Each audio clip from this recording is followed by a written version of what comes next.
and welcome to Gimme a Whole Yeah! I hope everyone checking this out in Yorkshire and beyond is having a great day. Ow, ow, ow!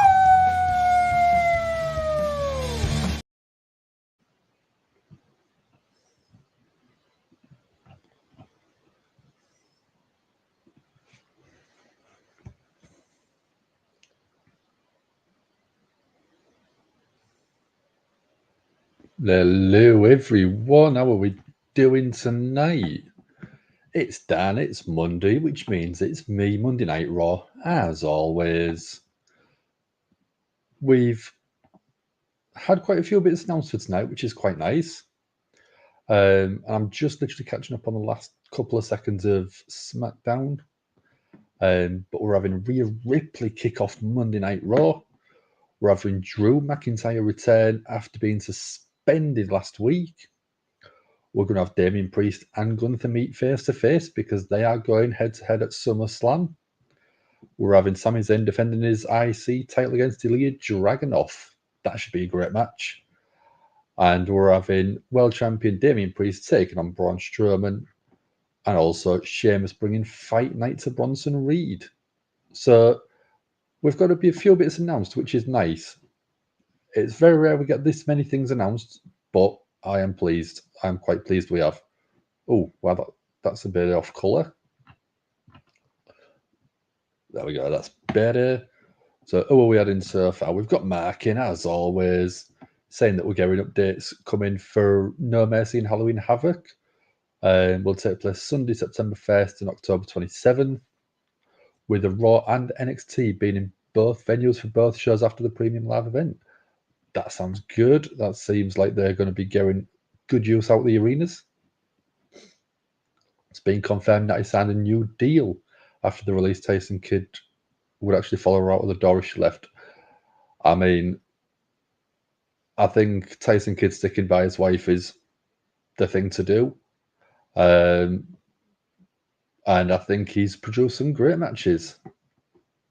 I can't remember off the top of my head, but I remember speaking to a couple of the other guys about it, saying that he's been a great producer. Same as Jason Jordan. Very, very good producer.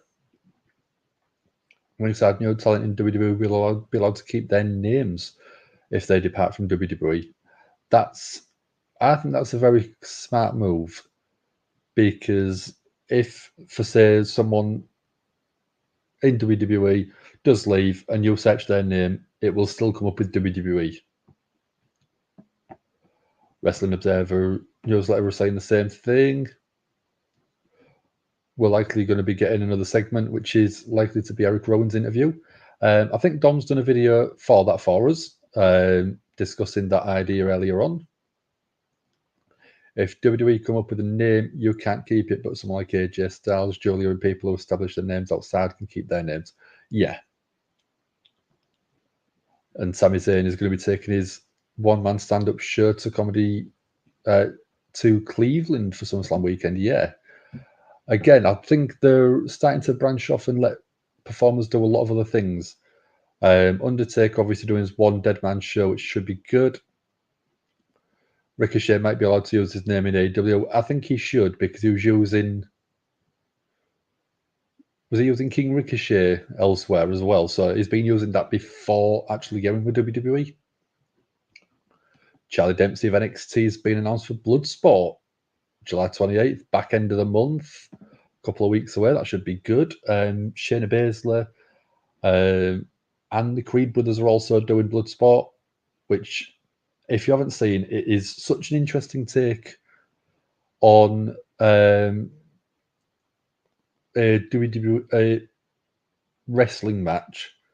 Very, very clever and very, very well done in terms of creating something different. And Josh Barnett's done a great job of that. Due to Amazon Prime Day, WWE 2K24 in the UK is £32, which is a steal. Absolute steal. Malik Blake and Luca Crucifino are working tonight's main event. And just for tonight, the IC title match is the main event. Yeah, it's got to be on it. No, Marzin, how are you doing? always been a Bronson and Reed fan. He just can't seem to get any traction. It's a shame, innit? I think he's a great performer, and I think his Earthquake finisher is something a bit unique. Just a big, huge guy with a big splash rather than an Uso-style splash. Plenty of talent, great man, great big man moves, yeah. And I think for the size of him, he is very, very athletic. So we're giving a recap of the Liv Morgan's Revenge Tour, returning and taking out Rhea Ripley. And Liv obviously wants to take everything that Rhea Ripley had. So that's why I put this in the thumbnail tonight, because Mami's back. Mami looked so annoyed when she returned last week. How are people finding this story? Do you like it? Do you not like it? Is it fun? Because I've got interesting ideas and interesting thoughts on this story so far. So last week we had Liv stretching Dom and the Judgment Day coming in with Dom in a compromising position, we shall say, which is quite fun.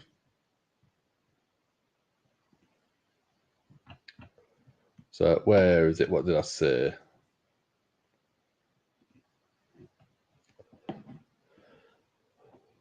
So I did sort of put, what if it's all been Finn Balor planning the downfall of the Judgment Day with Liv Morgan at his side? He has been letting her into the Judgment Day's locker room. He actually was the one who took the hotel room key a few weeks ago and gave her Dominic's phone number. Rhea thinks Dom is the one that's teaming up with Liv, and now Rhea has returned. Could it be a big swerve and it's Rhea, it's Liv and Finn Balor are the ones sort of working together, but she's using Dom as a scapegoat? How does that feel? Oh, here we go. We've got Mami backstage, crowd popping. Misfits in, loves new trademark rule from WWE. Yep. Max already sort of said about it, so we've had a quick chat about that. And we're supposed to be getting an Eric Rowan interview tonight, which should be something a bit different. Is Mami coming straight out? By the looks of it, yeah. There we go, walking all the way through a backstage area. Has she got some new tattoos as well on the left arm?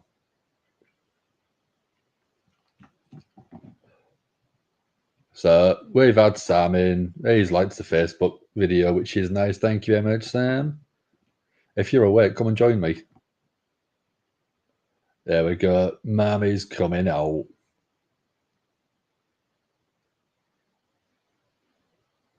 I still love the song that she uses now. And having Motionless in White play her out at WrestleMania. Was it WrestleMania? I thought it was brilliant. So Mami's home, and she's got a smile on her face, but you can tell that's because she's enjoying being back out in the crowd, back out in the arena. We've got Barry in. How are you doing, Barry? Hope you're having a good week so far, and you had a great weekend.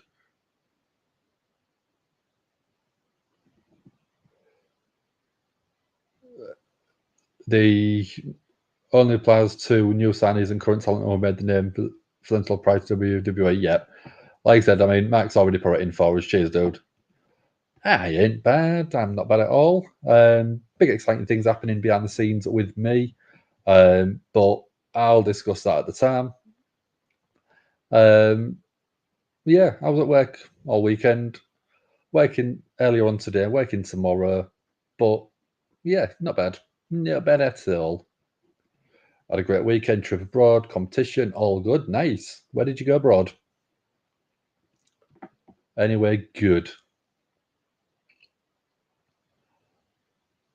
So, are we going to get Rhea calling Dom out for an explanation?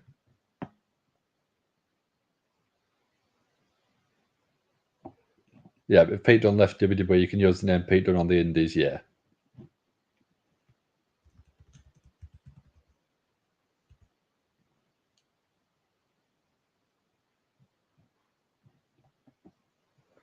So, Mami's home.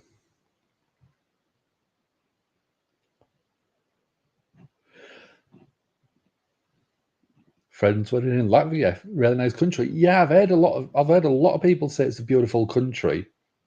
It just doesn't get a lot of recognition for being a beautiful country, which is a shame.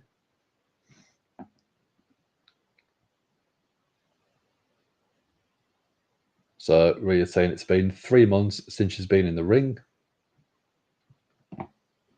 Oh, Chris is in. How are you doing, Chris? Saying baby is Mammy. Bailey, I don't think it is. Pat McAfee's already got Rowan's tape. Yeah, the Nikki Cross character has sort of took a tape to the Pat McAfee podcast. Yeah.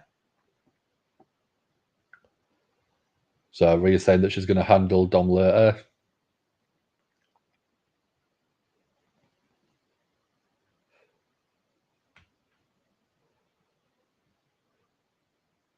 Rhea's saying that she's Liv is walking around with something that Rhea's never lost, which is the Women's World Championship, which is correct. Definitely correct on that one. Relinquished. Didn't lose it.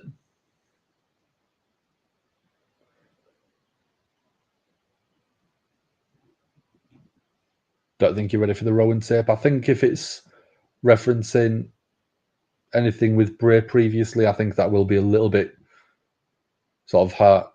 Sort of, oh no, we're not getting Liv come out. We are getting Dominic Mysterio instead. Yeah, I think if he's talking about Bray Wyatt or anything like that, it's going to be maybe pulling at the heartstrings, or is it just going to be complete creepy and disregarding Bray for the new version? So, Daddy Dom, as Liv would call him, is bringing out a black rose.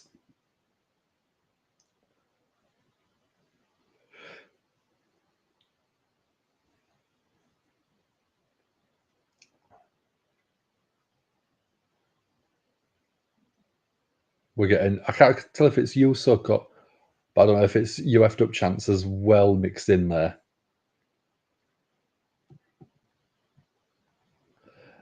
Yeah. AO Sky, Kairi Sane is still in Japan. Ahead of the Japan tour this weekend. Yeah, it didn't make sense for him to fly back to the US to fly back again.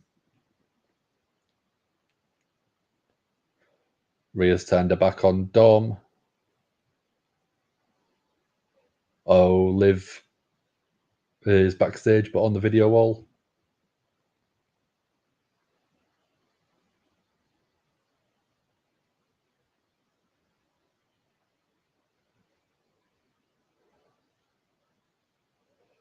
Liv's talking about being a screamer in Mexico.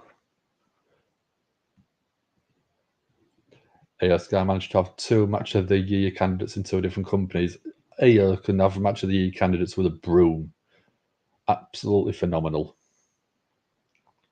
Liv's teasing Rhea about the championship.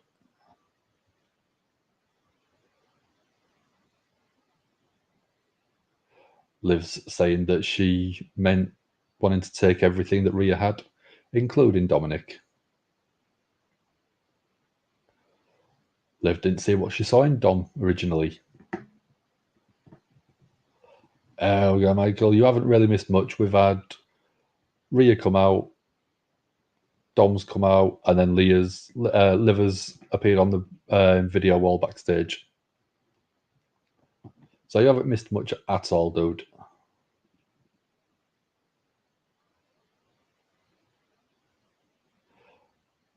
Liv's teasing Rhea still about having Dom all to herself.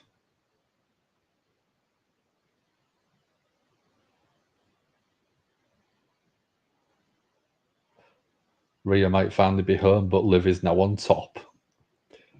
AO deserves to be in the running for Wrestler of the Year. Definitely. I think that consistently, week after week, every match she has, is always going to be a great match.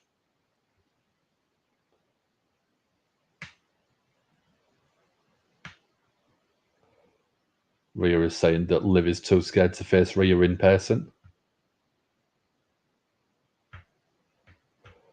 Rhea's saying that the revenge tour will end when she steps in the ring with Liv.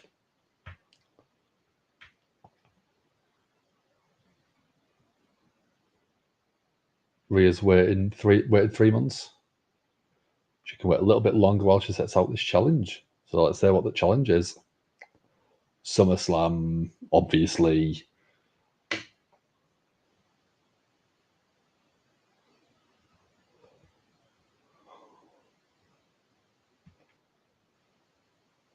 SummerSlam, Liv versus Rhea for the Women's Championship. Are we going to go? Do we think Rhea challenged Liv for SummerSlam? Yeah.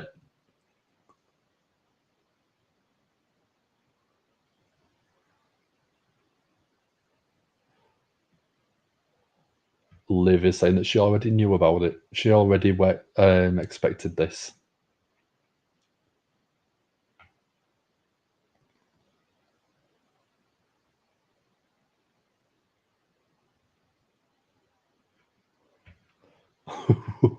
Liv is teasing Rhea about helping Dom beat his deadbeat dad, which Rhea's never done.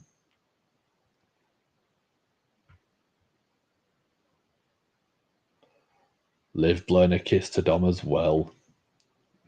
Mark would have Dom turn on Rhea and help Liv win. That's a crazy idea, but I think you could have Liv and Balor team up. Rhea and Dom. Judgment Day implosion.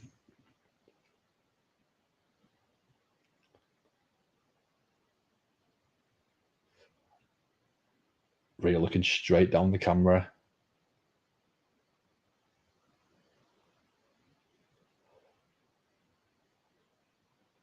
Liv's revenge tour is going to be ended at SummerSlam. And the title reign is going to be ended.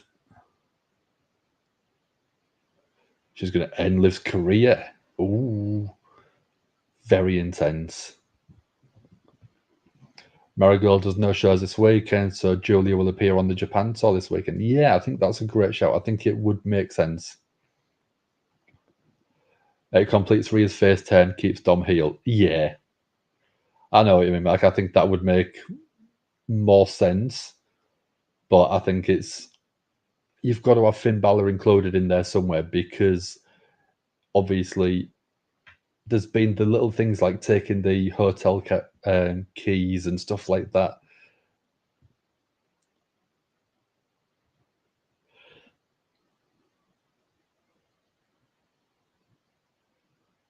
Oh, and Dom's chasing Rhea out the arena as well. She's grabbed his rose and just thrown that away. So we've got Drew McIntyre back, walking backstage.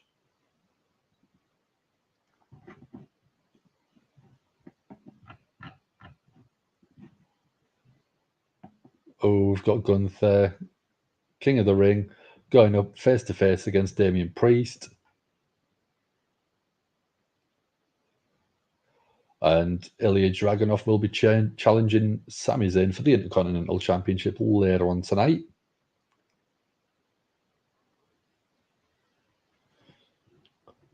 Meika Satomura is also on the WWE Japan tour. I think Julia was on that show. It would make a lot of sense for that to happen.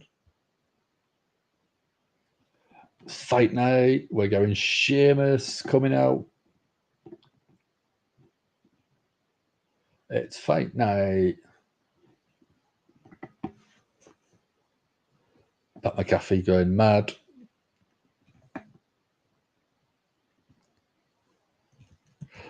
So let's get a poll going.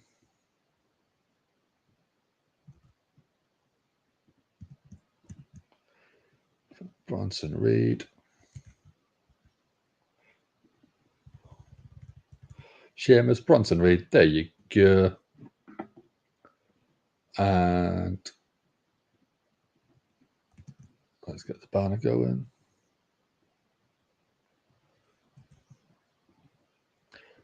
There you go. Fakir wrestled on the Mexico tour, so it would make sense. I know, but not letting Angel or Humberto wrestle in Mexico seemed a bit crazy, especially when it was in their hometowns. To change the song again, yeah. So Many Lies is dead again.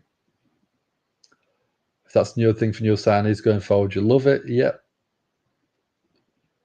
Michael's cat's chilling on your arm. Oh, I love the fact you've got a Funko in your profile picture as well, dude.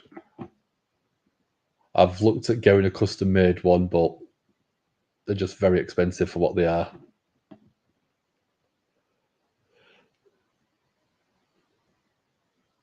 So we are going Sheamus first, Bronson Reed shortly. We're going to commercial break first, so snack time. As always, I've got my pepperami. Can't go anywhere without them, as you guys know. And just for a change, I've got some jerky, just a little bag, just to keep me going. I've got a couple of caramel Kit Kat Chunkies, which just got a nice layer of caramel, absolutely delish. And then in the UK, we have something called Twix, which is chocolate bar with a bit of caramel on. So I've got a bag of what's called Nisbits, which are just broken shapes. And it's ones that obviously haven't passed quality control, so we just stick them in a bag and sell them cheap. So I'm all over that. Miss it, wouldn't be surprised if WWE production botched it like they did Sami's theme. Michael's got strawberry Twizzlers. Not bad at all. Any snacks, Misfit? Any snacks, Mark? Anything else that you've got? So let's have a pepperoni. I can't be bothered waiting any longer.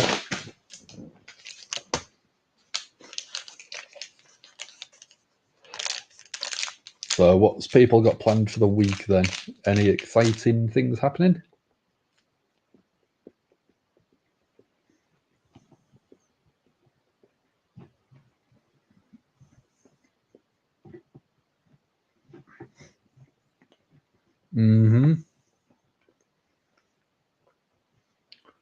Yeah, is it the 5-year anniversary of Bray Wyatt Fiend character debut tonight?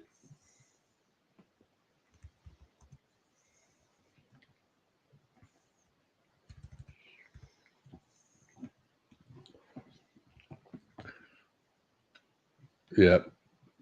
5 years.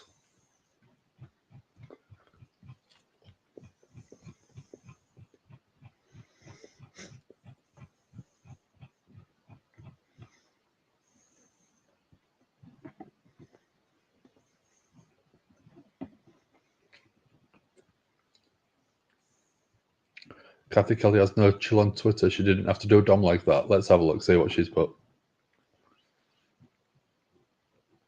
Where is it?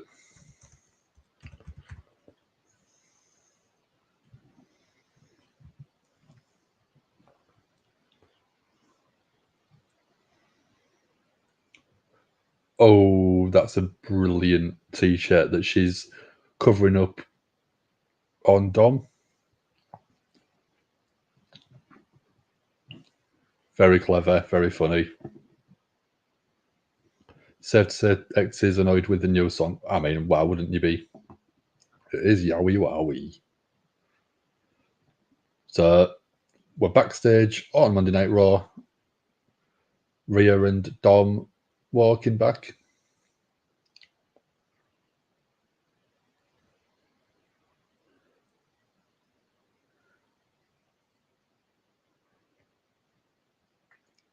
So Dom has filled the Judgment Day locker room with loads of black roses, trying to make up to her. Oh, there's Priest.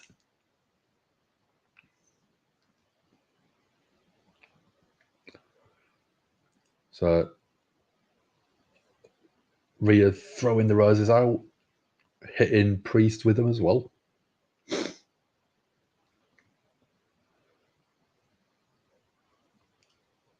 Dom says it's a little bit more complicated. Yeah.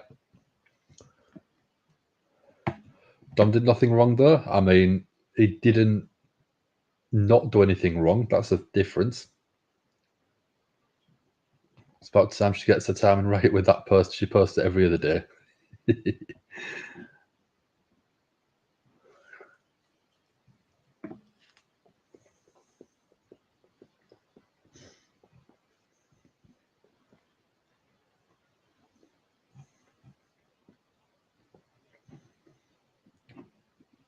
So I've got Bronson Reed coming out now.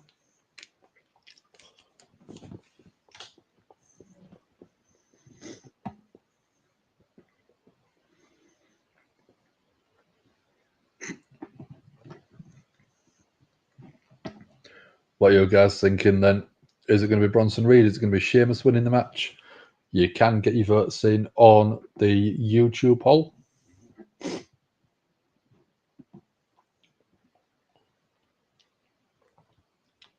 Yeah, last Monday, Bronson Reed beat Pete Dunne and attacked after winning the match. And that's what caused Sheamus to come out.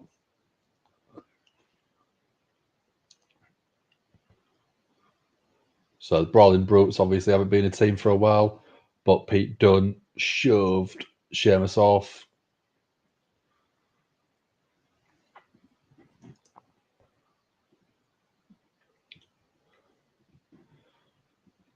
So they didn't change it. Sheamus was Death Rebel. Oh, okay. So yeah, starting off back and forth. Sheamus going the upper hand. Sheamus, 15 years in WWE. That's good length career he's had in WWE. Sheamus going for a shoulder tackle, trying to take Bronson Reed down. Bronson Reed just absolutely stands there like a brick wall.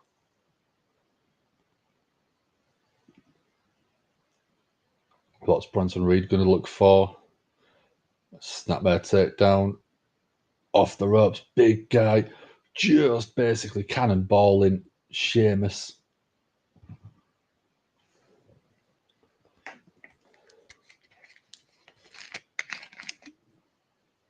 Sheamus caught Bronson Reed with a forearm.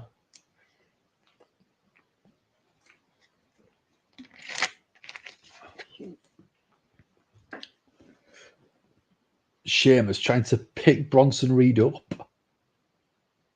Nope. Bronson Reed counters. Couple of elbows to the side of the head and then a big headbutt to Sheamus. My weekend was all right, dude. Thanks for asking. What about yourself? Did you do anything good? Anything exciting happen? Are you looking forward to the rest of Monday Night Raw? Sheamus trying to fight out of the corner. Manages to use his forearms. Getting Bronson Reed to back up. Sheamus with a shoulder tackle. That takes Bronson Reed to the outside. A Sheamus win, start him on a slow build to the IC Championship. I think that's a great shout. I think it's one where he's got to win the IC title. He deserves it. Michael likes Bronson Reed, but he needs to be more of a tank. And that's the thing is, you want Sheamus over the top, hitting the floor. Bronson Reed off the apron, shoulder tackle, taking Sheamus down. Max saying he should win the IC title at Mania. Completely think that's a great shout. But yeah, I think you could have Bronson Reed win. Sheamus putting over a younger talent, wanting to build Bronson Reed up for the future. But do you also want Sheamus to win and build him up towards going for the IC title? You've got a very good counter for both men to win this match, which makes it very, very interesting. What do you guys think in chat? Who should win this one? Pat McAfee having a big sweaty hug from Sheamus. So on the votes at the minute, it is almost a 50-50. 56% to 44%. Very tight split on there. So it's such an easy one to go either way. And again,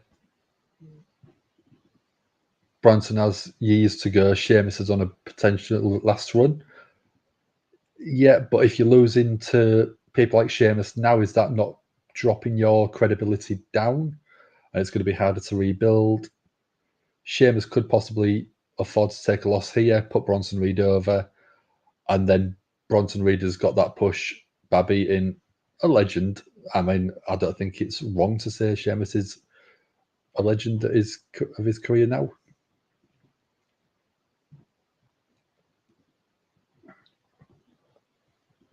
But yeah, like I said, either man has a very good argument for one, winning the match, and two, using it as potential to go forward.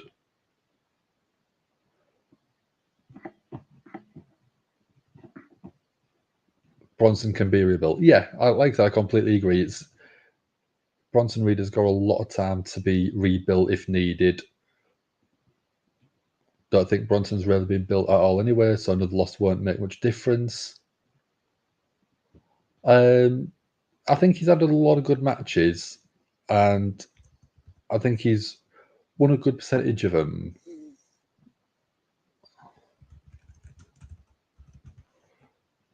Let's have a look. Matches.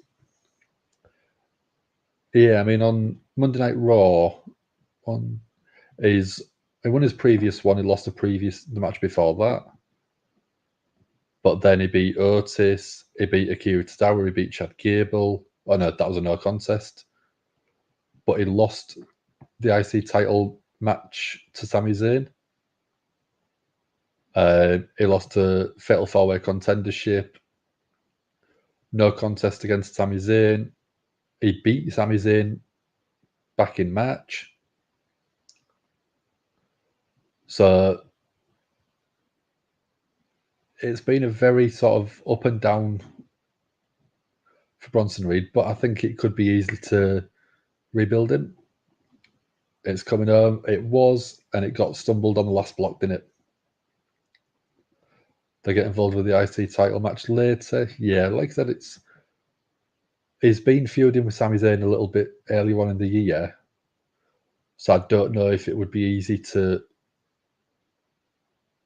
put him back into that point. His win-loss record is middle of the road, but he's been very filler. He's not had his own story.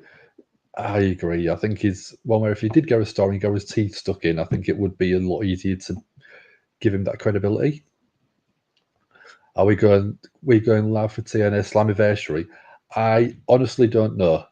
I will put that question into our group and see if Sam wants to do it, because obviously he's a TNA guy around here.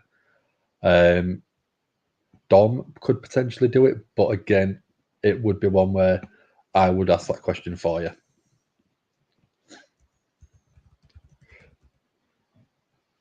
When is it this year?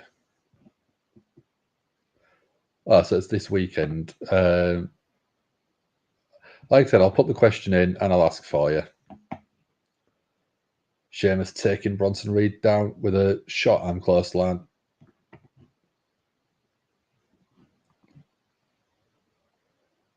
Sheamus again. Oh, managed to pick Bronson Reed up this time. White noise from Sheamus. 1, 2. Kick out from Bronson Reed. Sheamus said, Dom's in the doghouse, fella. Yeah, he is, isn't he? No problem at all, dude. No problem at all. Like I said, if you ever want us to try and cover a show, if you tweet us with enough notice, we can see if we can get something arranged, or even ask us in chat and we can see if we can get something else done. If not, we might get Sam to do a good review for you. Bronson Reed catches Sheamus into a sit-down powerbomb. 1, 2. Kick out at 2 by Sheamus. Great counter from Bronson Reed.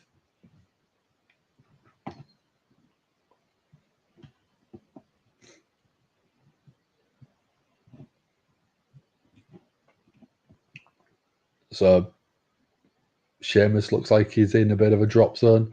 Bronson Reed up to the top. Huge moonsault, but missed. Running knee by Sheamus. 1, 2, 3. Sheamus gets the win after a big knee.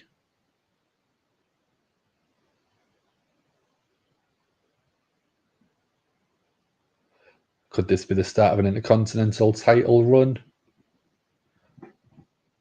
What do we think?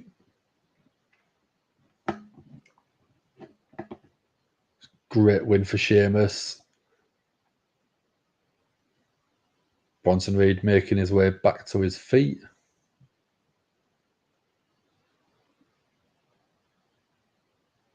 Pete Dunne out of nowhere. Sheamus looked like he was about to be attacked, but Pete Dunne protected Sheamus, but still won't shake his hand. Sheamus is asking what's wrong with Pete Dunne. Pete Dunne jumping back in, attacking Sheamus.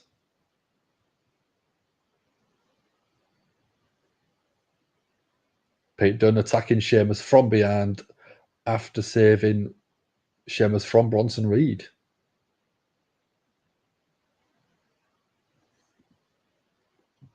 Yes, heel Pete Dunne, best version. Yo Suck Chance shouted and directed at Pete Dunne. He's done it about time. Sheamus is in the drop zone this time for an earthquake, for a tsunami. Yes, heel done. That moonsault from Bronson Reed is absolutely ridiculous. With that crap song, you have to win. I mean, it wasn't a good song, was it, at all, Mark? So, Rhea's in the Judgment Day locker room. Priest says he's glad to see Rhea back. You've got Bella, Carlita, and JD McDonough playing 2K. Hello, Fabian. How are you doing? Hope you're having a good evening. You've got Demon Balor case behind Priest. So Rhea was asking about why Carlito is in the clubhouse.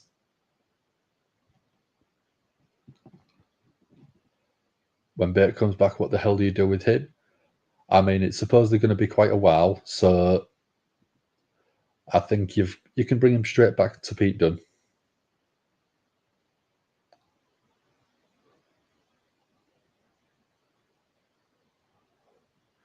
So Dom has said he's tried to contact Rhea for the past week.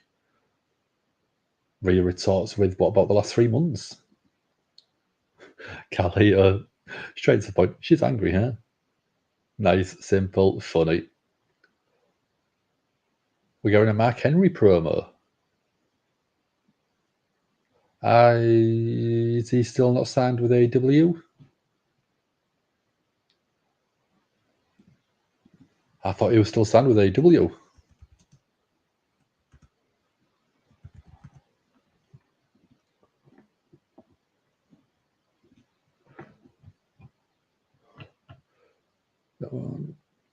Yeah, he's inducted into the Hall of Fame, but yeah, did he not join AEW?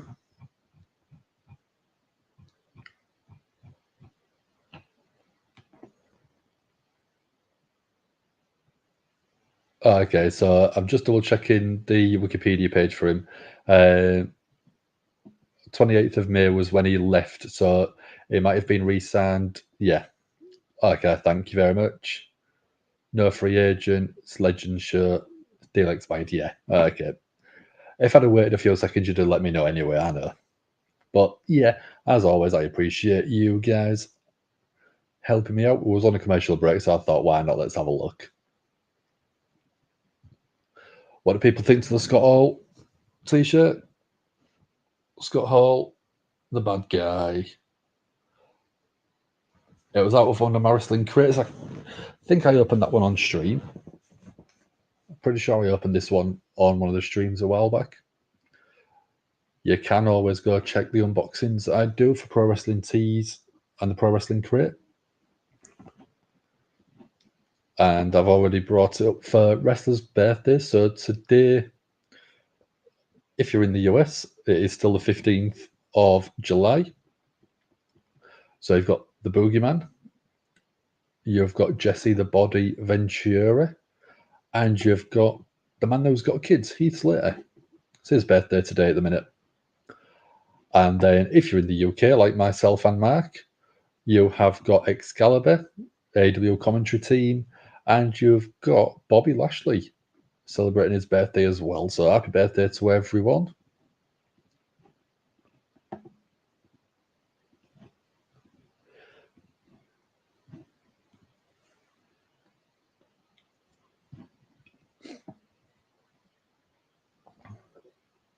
So who's the most famous person you celebrate your birthdays with, if you know them? I've got a couple of people for my birthday.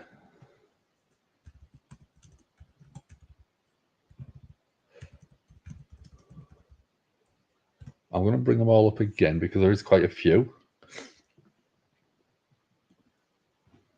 So for Luis Diaz, what a call. What a call, Mac. Why not?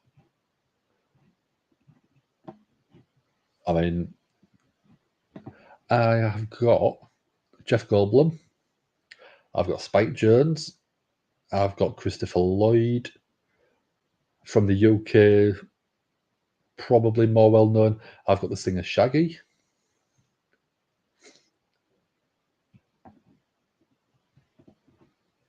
And then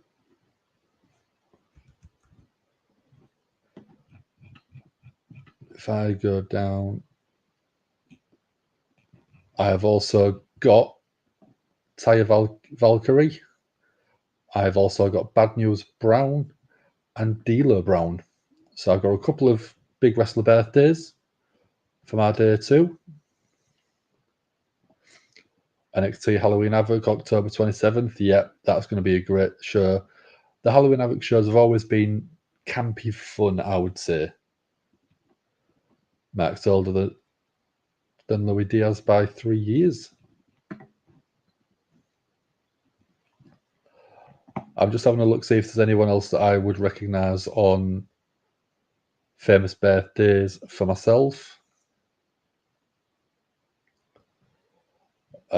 Jesse Tyler Ferguson, I've sort of vaguely recognise him.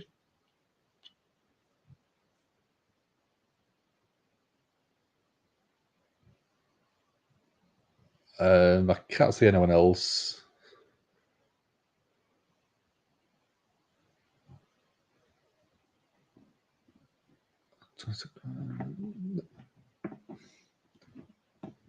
No, can't see anyone else, but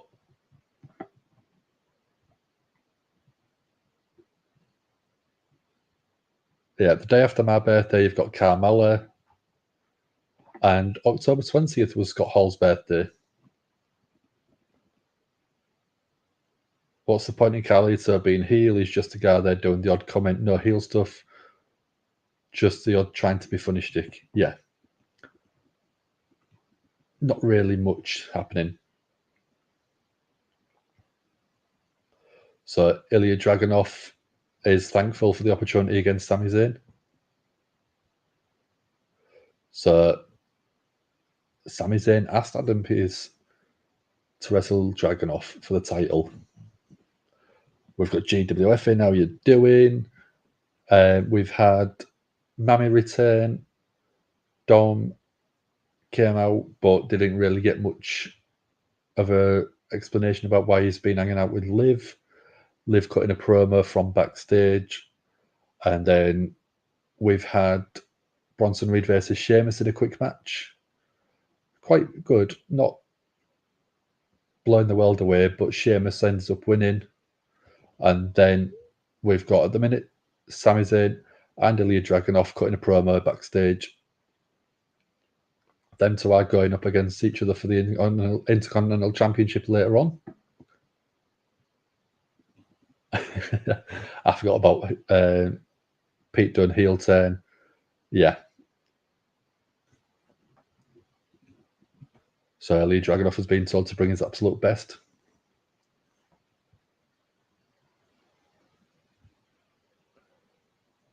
Sami's saying to Ilja Dragunov, you better do your best. And Dragunov saying, you better do the same. And then we've also got Pat McAfee getting a videotape which happened on the Pat McAfee podcast or the Pat McAfee show, delivered to him by the Nikki Cross character. And the rumour is it is going to be an Eric Rowan interview. So we're getting a Gunther video package. And there was an interview with Gunther that was done a few days ago that I read about Gunther saying that he's not a big fan of the stipulation matches. The only stipulation that he enjoys is the traditional steel cage, because he wants to look at the steel cage and go, how can we incorporate this into the match rather than it being a spot fest?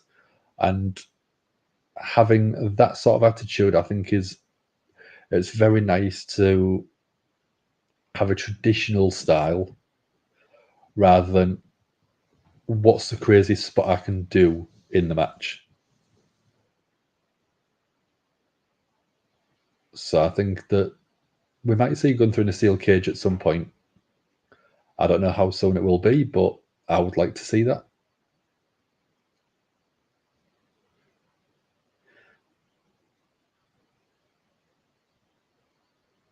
Gunther's talking about being the longest reigning Intercontinental Champion of all time. And for 2 years, every single person that challenged him fell at the hands of Sheamus. Of Gunther, sorry, not Sheamus.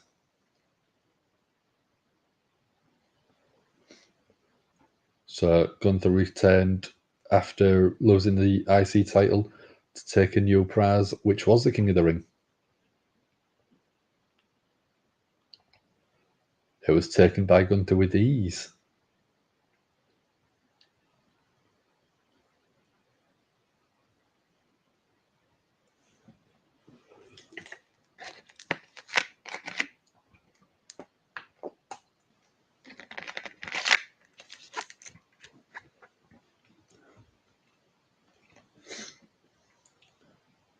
So at SummerSlam, the prestige of the World Heavyweight Championship will change forever because he is challenging Damian Priest for that World Heavyweight Championship.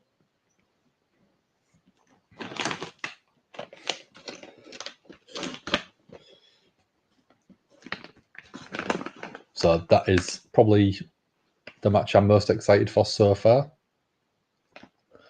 So we've got Zelina Vega backstage with Jackie Redmond.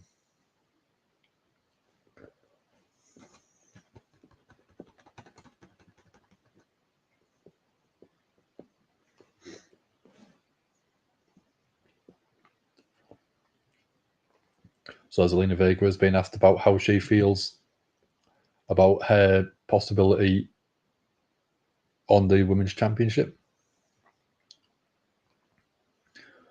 And it's like she doesn't care, she just wants to go for it.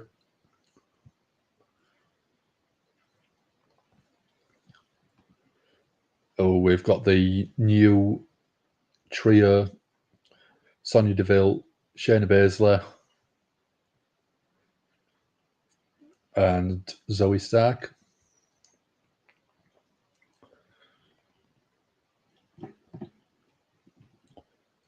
Sheamus song sounds more like an AEW jobber song than a WWE song. Yeah.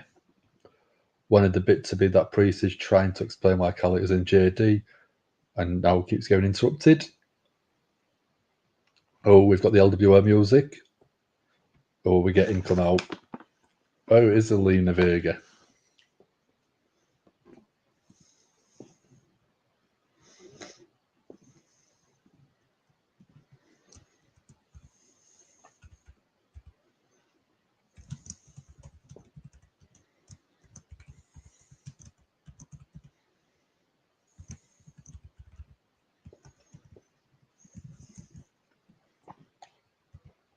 So we're going Sonya Deville versus Zelina Vega.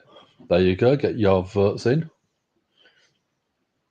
Let's get the banner updated as well. There we go. Funny thing is, WWE owns the real WCW LWO theme and they just don't use it. It's weird that you wouldn't use it, but it could be the fact that they want to feel like they're updating and refreshing the faction instead.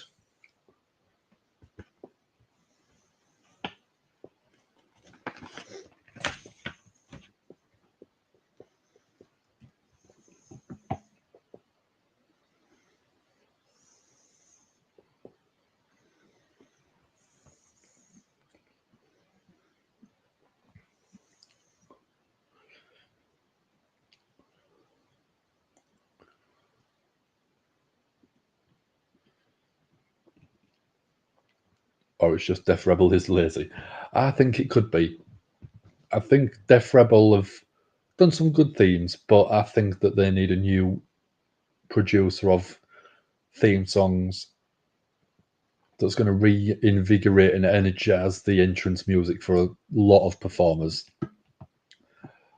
And again, I think Death Rebel are great at what they do, but I don't think that they are WWE material in a way. Barry wants Zelina to take, as she could be a great player in the women's division if given a chance, but this is definitely a feed into Sonya. I completely agree, dude. I think it's such a shame. The way Zelina is basically grafting all the time and getting near enough fed like a jobber. It's a bit unfair at times, which is annoying. Misfit says, unless it's a Joshi or Bloodline wrestler, the music from Death Rebel has been rubbish. I can't disagree with you there either. There has been a good few themes. I think they did the original Johnny Gargano theme. Was it Rebel Heart?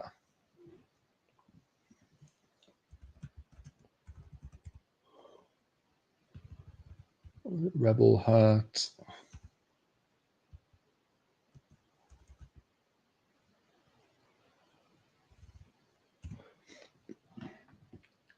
Rebel Heart.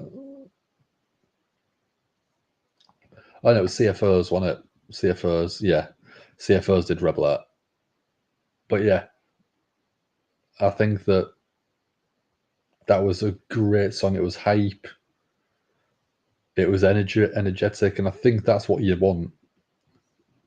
As soon as Zelina did the forehead job, you immediately killed Sonya Deville's return. It was a great little jab on it. Great little jab from Zelina towards Sonya Deville.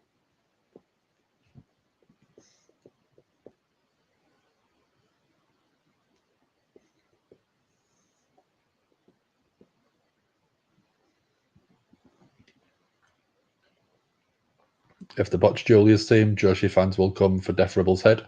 Yep, so I completely agree. Why wouldn't you come from? You've got a great potential future. I don't even want to say future star, but a future heavyweight champion, women's world champion.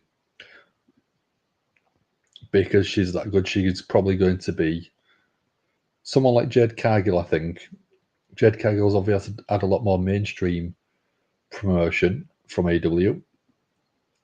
But in terms of actual in-ring performance,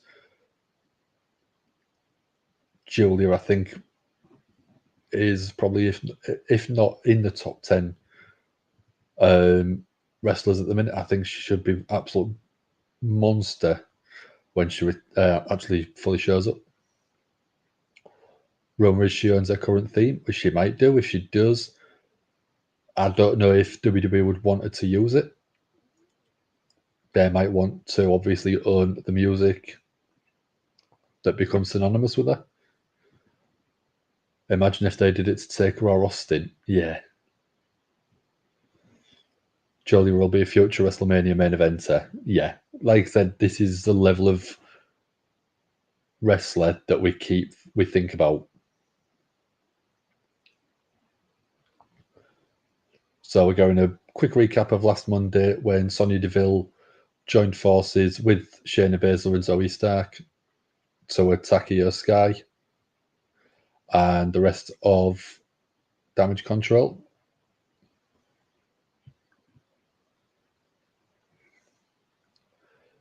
So the way that the attack went down, it obviously was basically writing them off TV for this week so they can go across to Japan.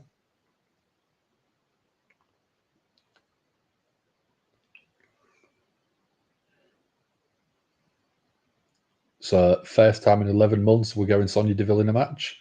Ended with a torn ACL, which I don't want to know how painful that is at all. So Zoe up on the shoulder of Sonya. Sonya got countered into headlock. Well, basically a DDT, but more of a roll through.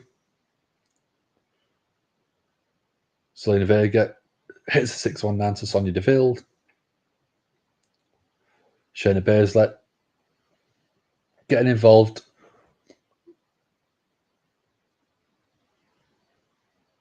Very brutal looking attack on the arm from Sonya Deville on the outside. Deville's advocate, 1, 2, 3. Yeah. What we said, it's a jobber position at the minute. Very annoying. Zelina Vega deserves so much more. Complete squash, yeah. Oh, we're going Kaden Johnson, Carter. Who else is coming out? Is Larry Valkyria. Yeah. Julia pulls the accordion and her theme comes with it. I'd prefer that. I would honestly prefer that.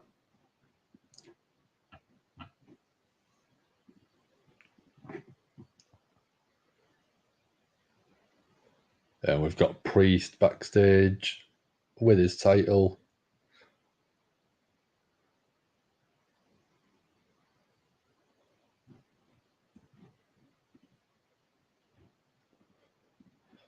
So Dom was asking Damian Priest about why Priest didn't warn Dom about Rhea returning.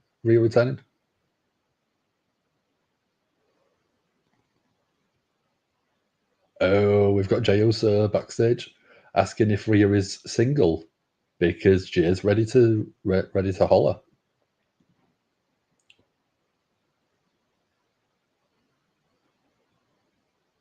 Jay says to Dom, if you see Mammy, tell her I said hi.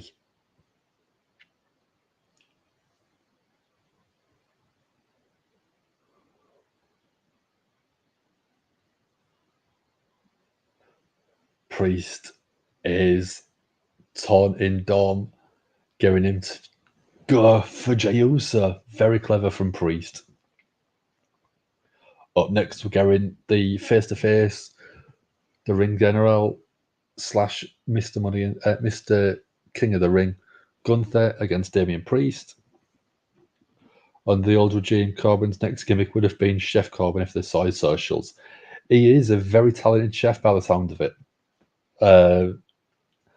He does a lot of steak and big meat and cutting, and yeah, he's very good. And even in his social media, he seems like a very chilled guy, down to earth, and he just enjoys a big ham hock steak.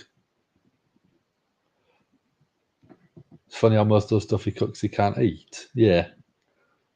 Priest was like, go for it, Jay, yeah. I mean, Priest playing Dom like a cheap guitar. I don't think that Dom can get played any easier than he is at the minute. But it is fun. It is very funny to watch Priest pulling Dom's puppet strings very easily.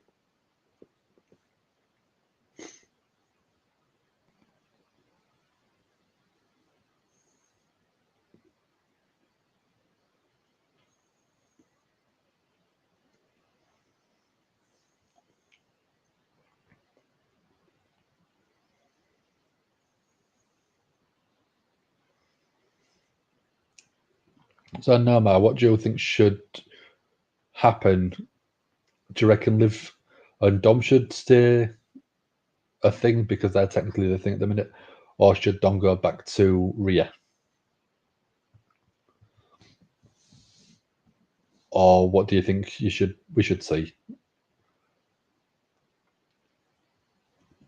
Because, like I said, there's so many different ways that this could end up.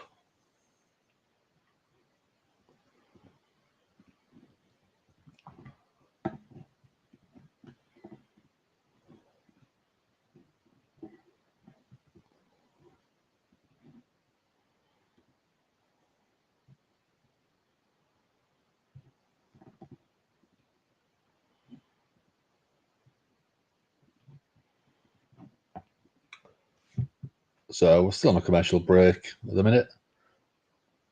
But we're already an hour into Monday Night Raw. It's been an enjoyable first hour. Show looks like Rhea and Priest warming up could end up a face couple. I think it could end up with them two being face at the end of everything. But I don't know about Dom. Split for Dom and Rhea. Rhea and Priest need to strike out and move on from Judgment Day. As after this storyline, where do they go? Yeah, I think Judgment Day has been going for well over a year now. And I think that they're not going to do much else going forward. So I think it's time to split Judgment Day up. And I don't even think you need a heel 10, face 10 from people in there. I think you could just basically have everyone go their separate ways. Carlito doesn't really count. Could you have Balor and JD McDonough go for the tag titles as the Irish Enforcers or something? Damian Priest obviously goes face, but we've got Chad Gable backstage asking Adam Pearce.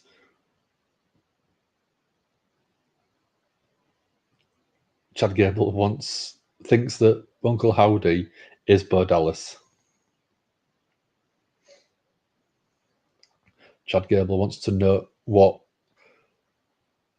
Adam Pearce is going to do to Bo Dallas.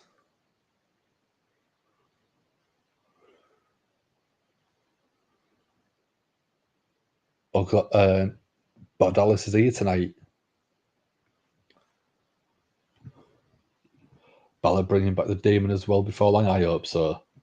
I do miss it, but we did see it behind Damian Priest.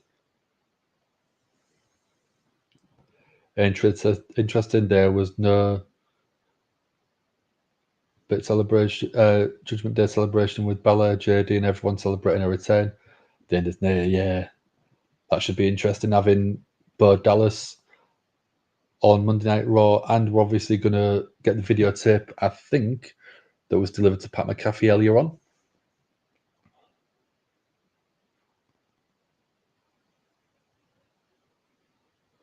So we've got Damian Priest coming out.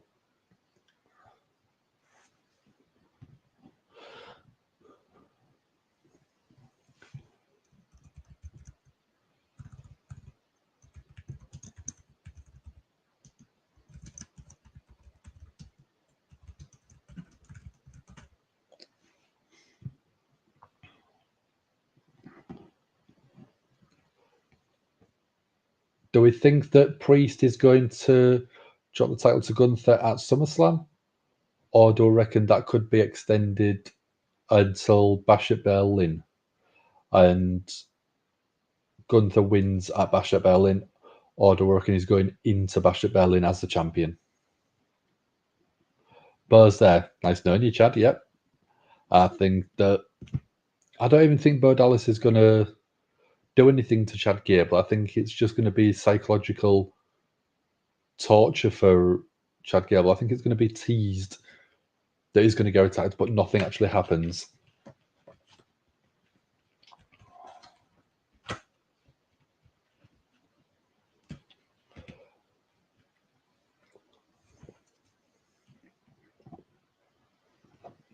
Gunther's 100% winning. Yeah, SummerSlam or Bash at Berlin, Mark. What did you think? Barry says Priest to win at SummerSlam, keep his profile high. Gunther in Berlin.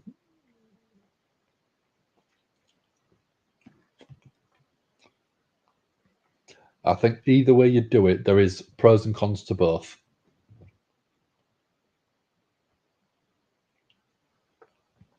There we go. Priest calling out Gunther. Gunther not even hesitating. Music hits straight away.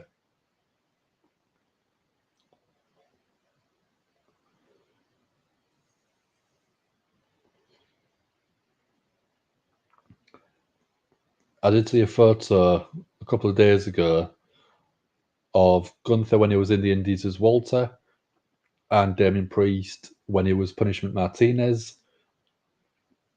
And you look at the photos of them compared to what they are now. Both men have turned massively up. Priest has gone from a complete turnaround on his physique, on his training, and he looks absolutely shredded compared to what he was.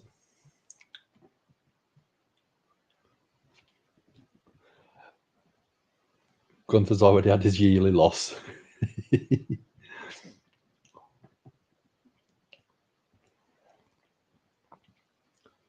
Gunther in the ring now.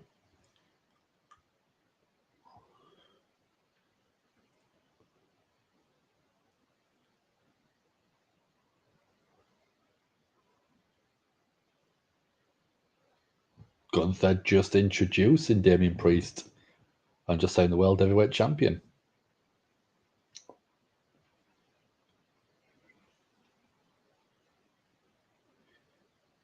Priest is supposedly still carrying the weight of the world on his shoulders.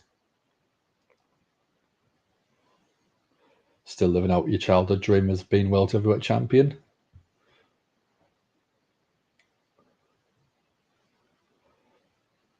Gunther's saying, good for you. Gunther was paying close attention to Priest while he was away.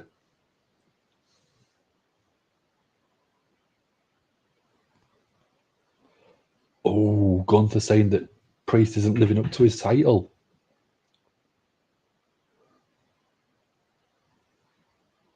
Gunther's saying that the title reign has been nothing. No prestige, no contributions at all. What do you guys think?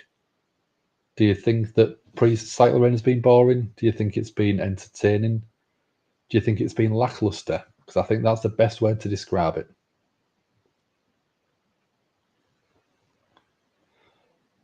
Gunther wants to lift the weight off of Priest's shoulders. Gunther saying to Priest, just hand me the title and move on. I 100% agree as well, Misfit. It's been so lackluster.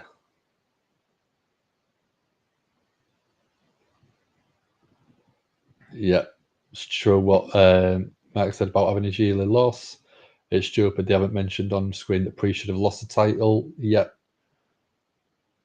But Triple H actually came out and said that things happen. The referee's call is final. Priest is retorting by saying he's fought for 20 years on the streets to get here and to become World Heavyweight Champ.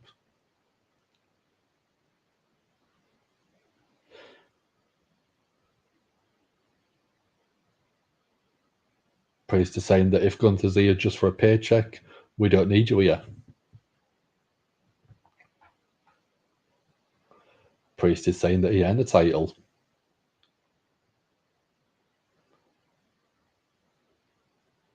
Gunther's the last person that's going to be taking the title from Priest.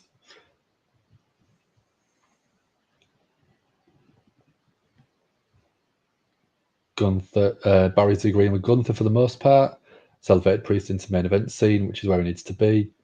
Without that publicity being catering, as there'd been nothing for him. I think there'd still be bits of Judgment Day, but nowhere near as much. Gable claims on Claudia's board Dallas. What next? Sami Zayn is El Generico. I mean, I don't see that happening because no one knows what El Generico looks like. Could have made a story out of it. Gunther could have had a cheeky remark and said the only reason you're still champ because of an injured Punk and a ref can't count. Yeah, there's lots of stuff like that. Gunther saying that WWE was begging him to sign a contract.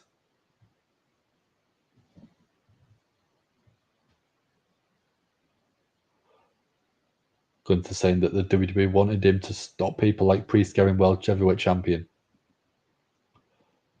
I was just double checking Misfit. I was just double checking. I mean, people say that The Rock and Dwayne Johnson are very similar looking. I've never noticed it myself.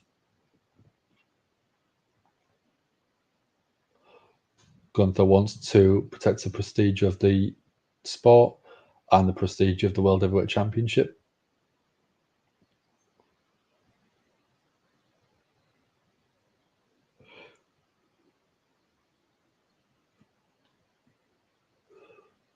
Gunther saying that the people don't.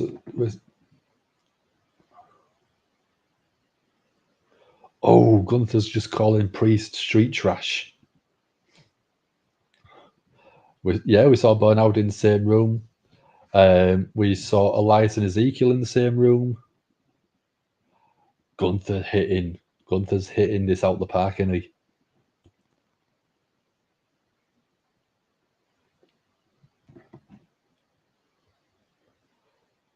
Priest is saying that Gunther can't see what's going to come straight at him.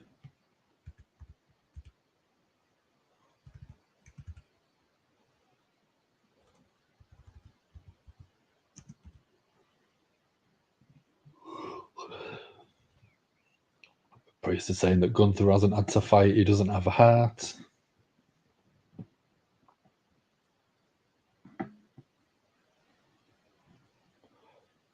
At SummerSlam, Priest is going to remain champion. And Gunther will have to fight from the bottom because he won't have anything.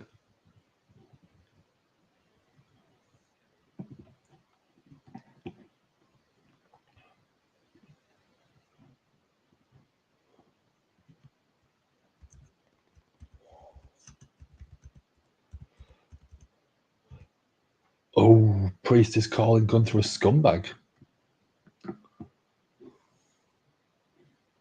Oh, here we go. Braun Strowman's music has hit.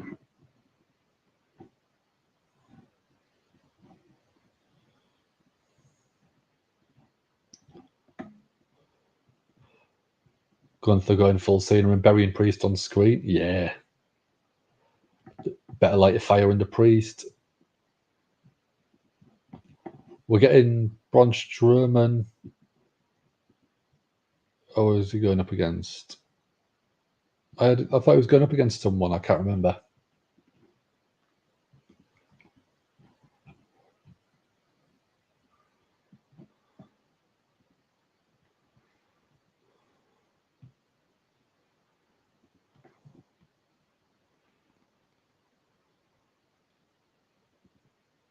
So, going to commercial break. Now I'm excited for Bruns versus Priest. All it took was one promo. Yeah. Oh, Braun is facing Priest. Yeah, I thought I said that earlier on, but I can't remember.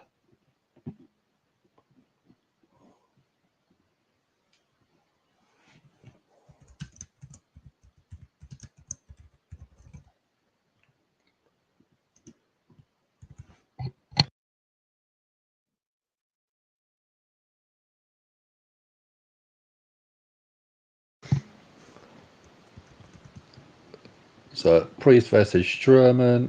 Let me get a poll going. Until Wrestle Talk did a video on 3 words of Fury Money in the Bank winners. I forgot Brian had the case. Yeah, it wasn't a memorable cash-in or reign, was it?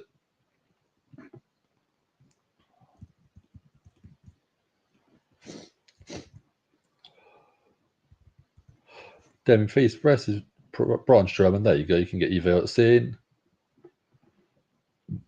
And it's a non-title match, this one, by the looks of it.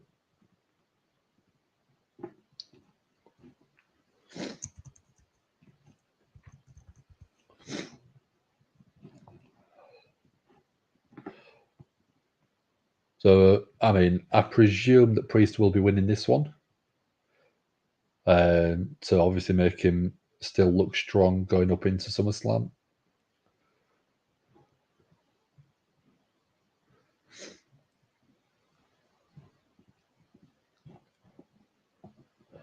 When Braun came out, Gunther laughed. I mean, that could just be Gunther laughing at what Priest said. I don't know, but probably not.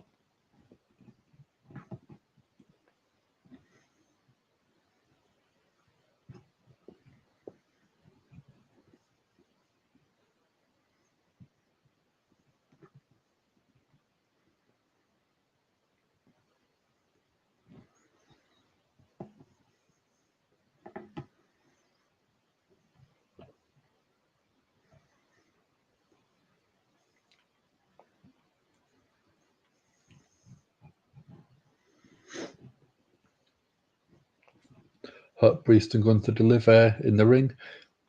I think they will. I think Gunther knows how to produce a very physical match. Never have to be spot fest or anything like that.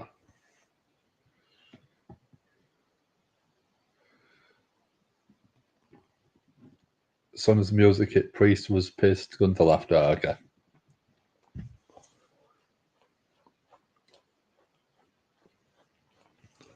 So I think, yeah, Priest can do the high flying moves like he used to do on the Indies, but I think it will be a physical, as Sheamus would say, it would be a physical banger.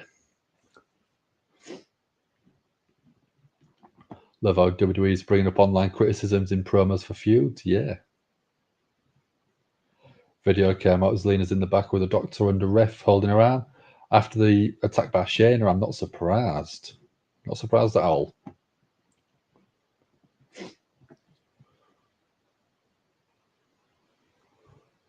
So we've got Jey Uso backstage.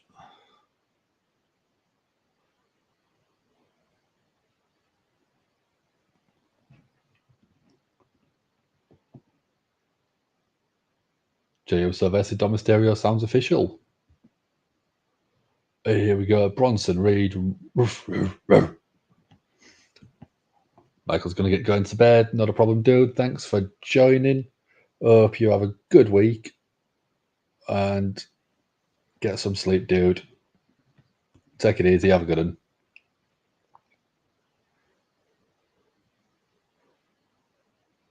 Bron Breakker doesn't care about Adam Pearce's respect or Sami Zayn's. Bron Breakker wants to go destroy everyone in the match.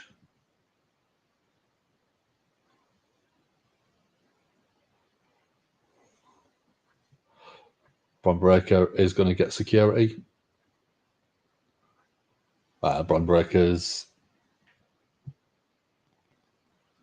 got to get out of the building. They've got security to make sure he goes. No, it's WWE tonight, but said on Wednesday the Joe versus Jericho match ending was to write him off TV as Joe goes back to filming his TV shows. Okay. Not a problem, Mark. Thanks for that. Ant should be back on Wednesday to cover AW Dynamite. So we've got Damian Priest going up against Braun Strowman. One-on-one. You can get your votes in over on YouTube, or you can stick it in chat if you want. Votes at the minute are 50-50. I think that's way off. because I think Priest is winning this one, definitely. Dom versus Jey tonight. Dom's getting beat. Yes, of course he is. Of course he is, isn't he?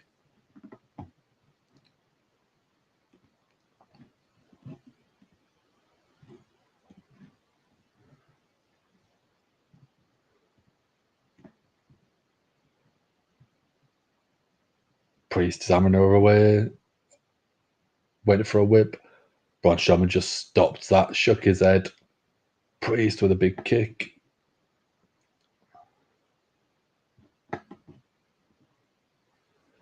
Priest went for a splash in the corner, caught by Braun Strowman like a little baby. Big right hand from Priest. Braun still on his feet, not able to be taken down. Priest trying to use that MMA background with some kicks, but Braun Strowman just throws Priest.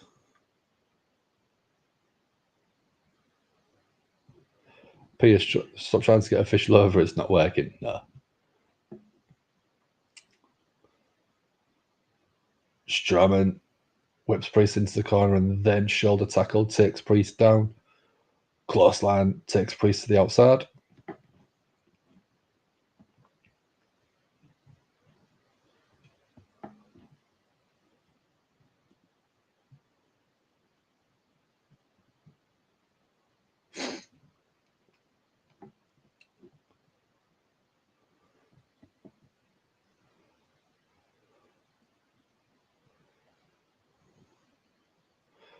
Braun Strowman went for his shoulder tackle. Priest sidesteps. Braun went over the barricade, grabs his knee.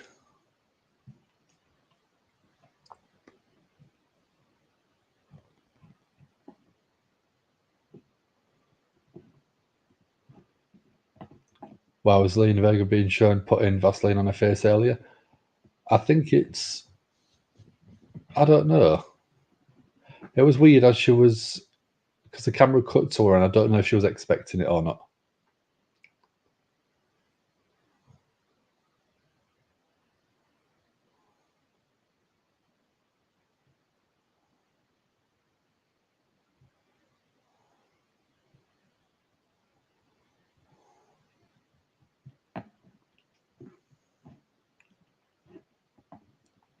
Yeah, it was... I don't know.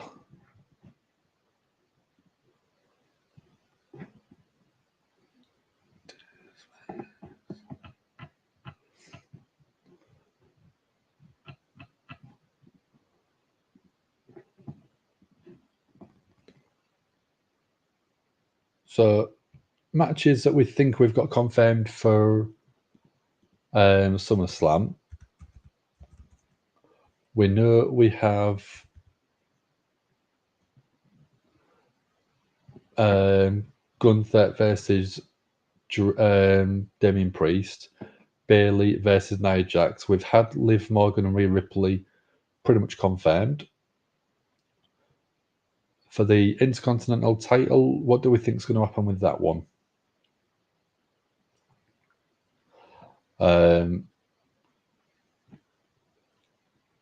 And Cody versus Solo Sikoa, I think, is going to be definitely announced. So would we say that that would be it? Or anything else that we could add in? Because I know this will be the last one that will be a single night one, or I presume it will be, because next year will be a 2-night SummerSlam.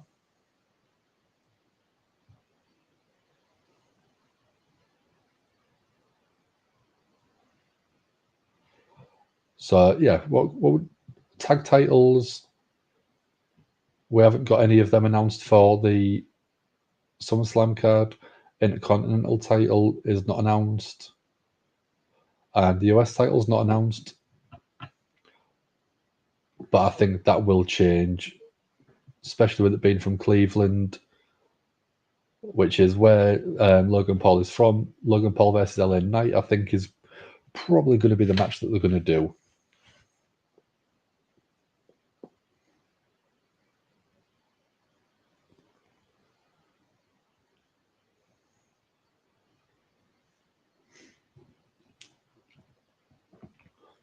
IC title, Braun versus Sami Zayn 2. Do you reckon you could see Braun winning that one then? Because I think Braun would be a great person to strap up with a title now.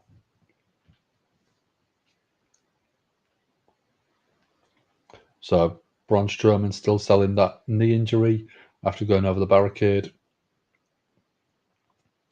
Priest with a huge forearm to Braun. Another one. Braun Strowman still not dropping down. Went for a third. Braun Strowman. Huge clothesline. Braun, what's he looking for here? Huge clubbing blow to the chest. 1, 2. Kick out at 2 by Priest.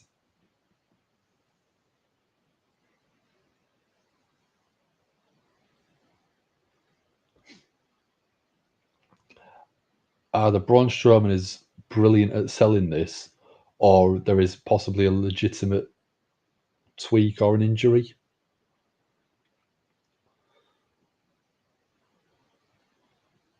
Strowman has got a throat hold. Priest countering, going for his own. Did an AW commercial during the break somewhere. Hunter's flipping his lid. Yeah, I think so as well. Yeah, and AW were all in commercial. Standing in Sagari from Priest. And another one. Went for a third, lands a third. Spin kick. Braun Strowman still making his way back up to his feet. Strowman went for the power slam, but the knee gave way. Priest with a splash to the back. Priest, is he looking for the South of Heaven? South of Heaven choke slam to Braun Strowman. 1, 2, 3. Priest gets the win over a big, big guy.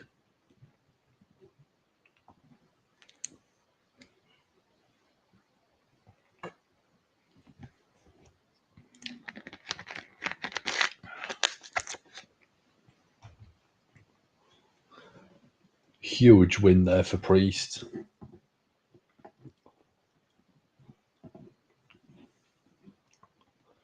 So I'm just trying to think, what else have we got left announced for tonight? We've got Sami Zayn and Ilja Dragunov in the main event. We've got Drew McIntyre. We've got Jey Uso versus Dom Mysterio. We've got probably something Chad Gable and Uncle Howdy related. Maybe the Eric Rowan interview. Oh, Gunther's back. Gunther is back. Heading straight to the ring.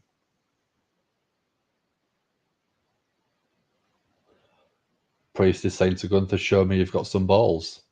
Gunther's definitely not backing down. Oh, straight chop from Gunther. Priest going and attacking Gunther. Gunther with another huge chop. Priest with a big clothesline though. Takes Gunther down. Now that is making it a lot more interesting.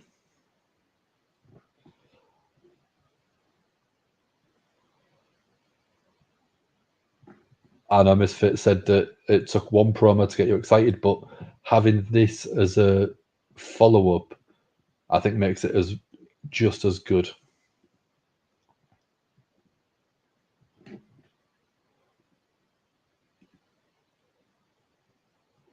So we've got Gable backstage. with Alpha Academy.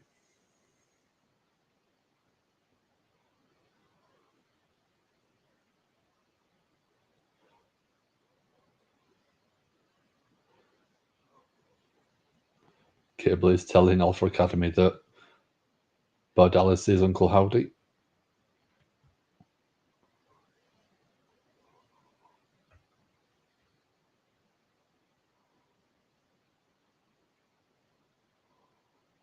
Oh, Xavier Woods is the back talking.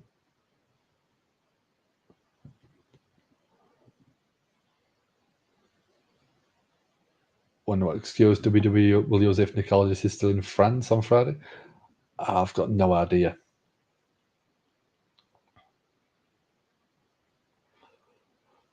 Oh, he's standing up to Chad Gable saying that we're going to team with Xavier Woods against the New Testament.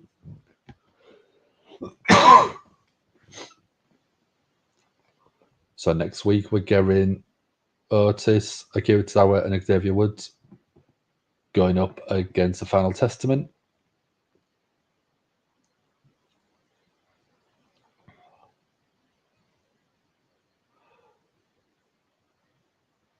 So we're getting Chance and Carter.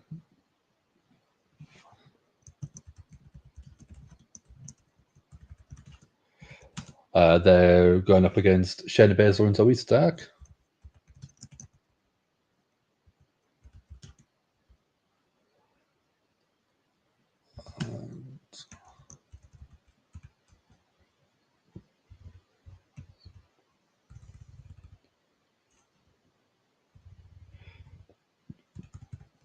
That one, let's get a poll going.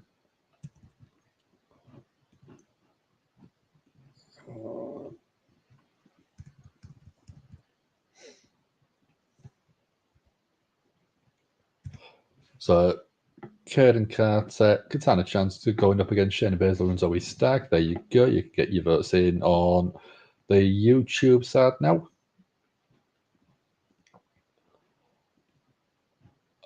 And we've got 7 people in. Thanks for joining. Little like, little share. We do appreciate it.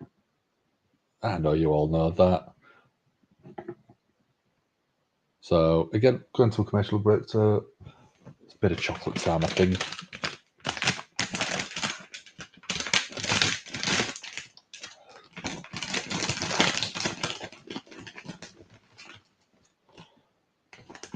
I didn't realise it was as chunky as they are.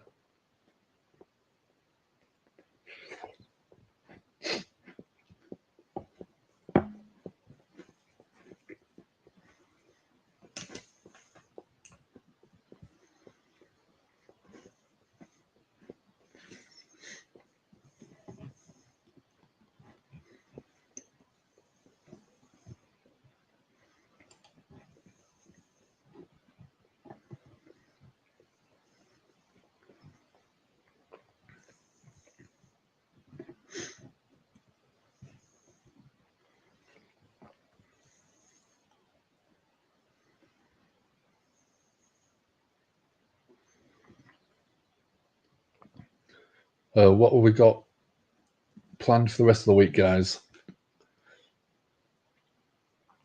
Anything exciting happening, or are you just going to be here for Dynamite?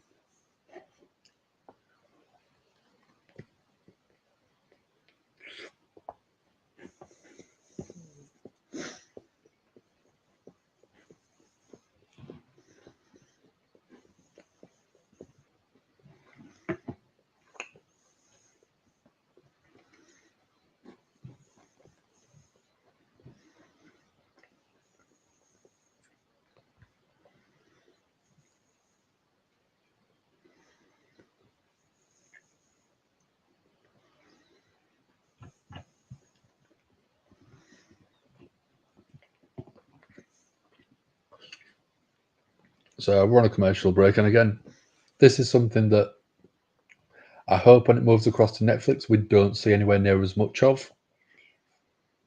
I don't know if Netflix will throw commercials in there to help pay for what the deal is. I don't know if they will or not.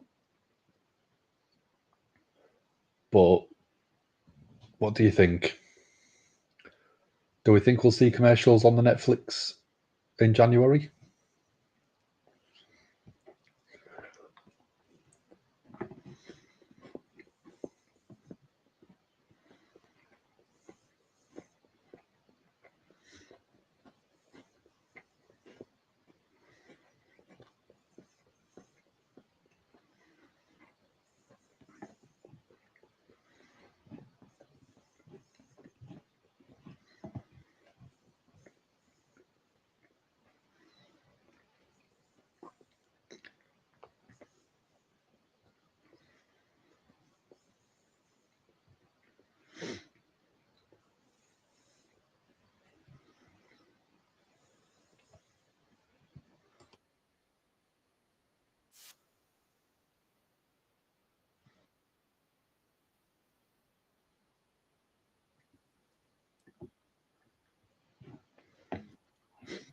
I was thinking there will be ads. Surely there has to be. I don't know. If you think of how many people will register with Netflix because of having WWE on there, that might be enough to not need the commercial breaks.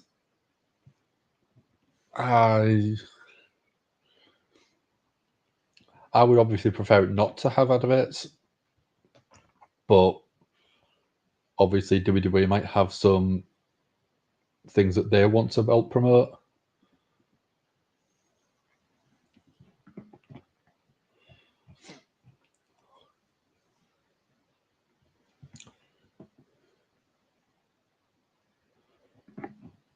So we've got Shayna Baszler coming up. Don't mean ads as we know it, but ads for WWE events. Yeah, I mean that I expect. But yeah, in terms of commercial breaks, like promoting whatever else, foods or takeaway or fast food or anything like that, I don't know if we'd still get them, and that's what I think interrupts the flow too much.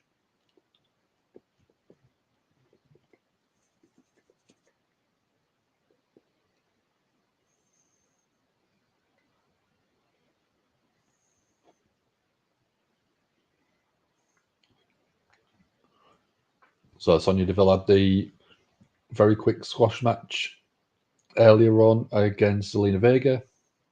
She's back out here now to be supporting Shayna and Zoe Stark.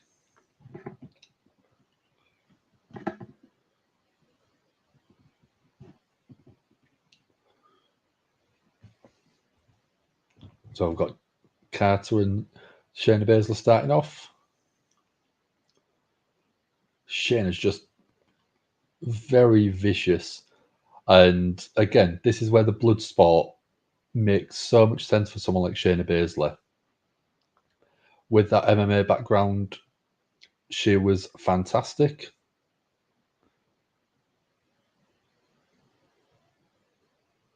Shayna went for one of them big elbow manipulation stomps. Katana Chance got out the way. Tag to Karen Carter. No, Katana Chance, sorry. I always get the two mixed up and I always apologise about it. Beautiful strength from Shayna. Zoe Stark tags in. Katana Chance rolled through. Didn't realise that there was a tag, but it's a kick to the back of the head. 1, 2. Kick out at 2.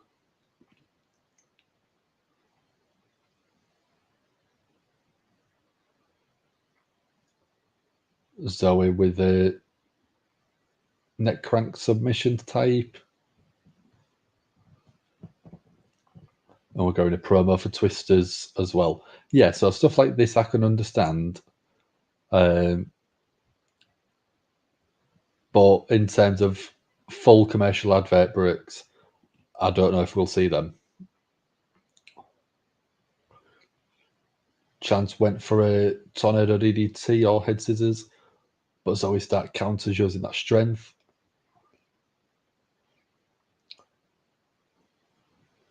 Arm drag from Katana Chance.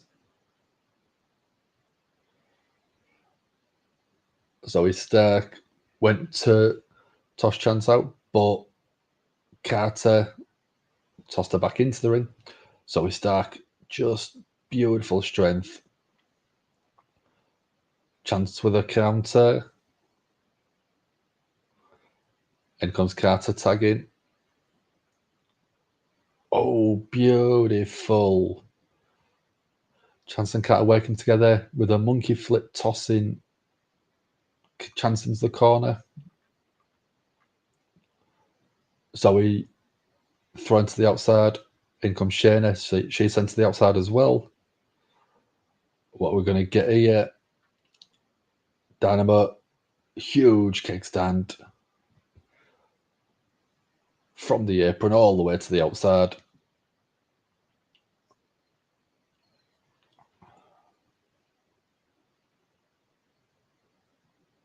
Huge kickstand from the apron all the way to the outside, taking Shayna Baszler out, taking Zoe Stark out.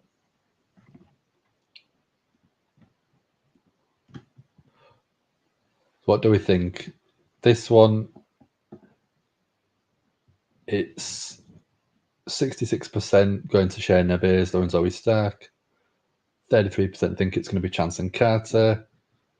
There is still a match going on, so yeah, there's still a chance for you to get your votes in. So what do we think? And again, commercial break again. Feels like it's interrupting the flow again.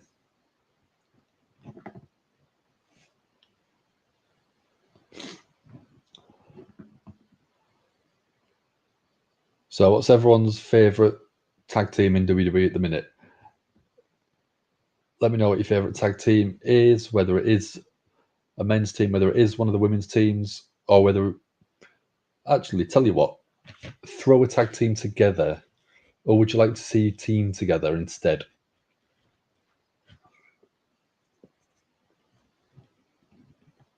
Barry thinks both teams can showcase themselves and lift each other. I think it's great. I think Chance and Carter at the minute are at the verge of being not jobbers, but I'm a little bit worried for them because they do seem to have a run of losses at the minute. And that's what worries me.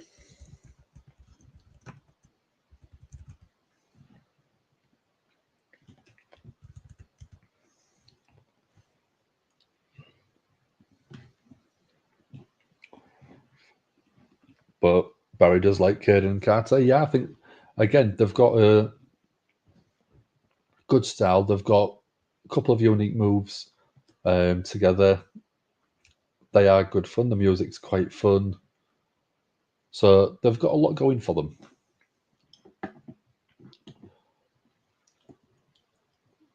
But, I mean, on Monday Night Raw,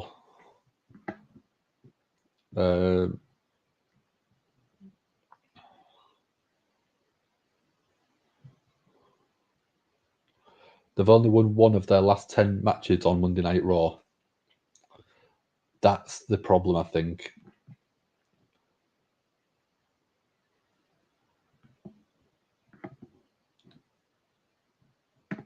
So, on an active roster, Barry would have to pick DIY as his favourite. And I can't go too far wrong with that. Do you think we're going to get the heel turn from Ciampa on the main roster like we did in NXT? Do you want to see it? Do you not want to see it? Or do you want them to do a different ending for that? Or do you want to see Ciampa turn Gargano turn heel instead?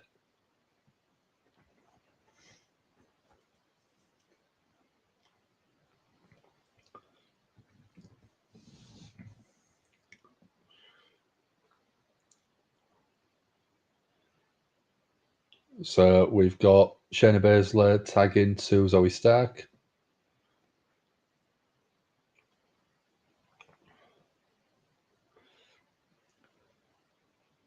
Carter was almost there for the tag. In comes Chance. Takes the legs out. Like an absolute bullet running across the ring. Head scissors take down Zoe Stark.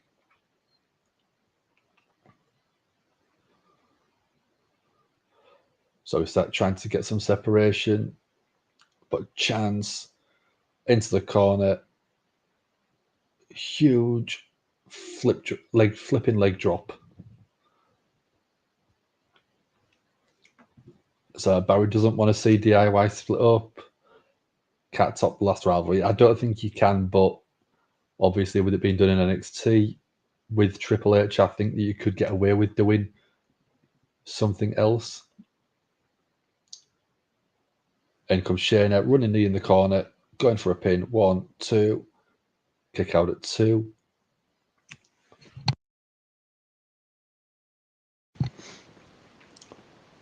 You could hear that knee from Shayna Baszler. It sounded vicious.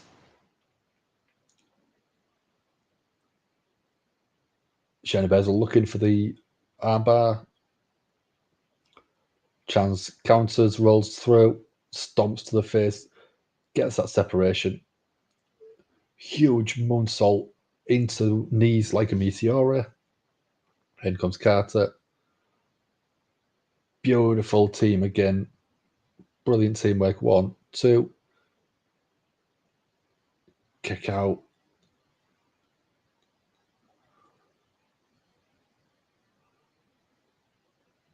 Another tag.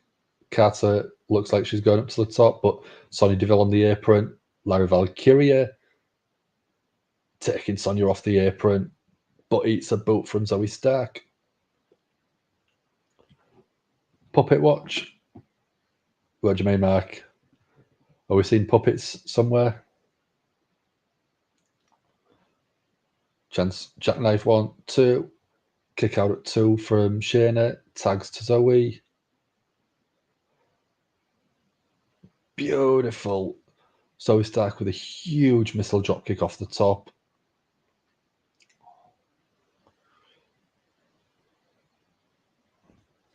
Katana Chance. 1, 2.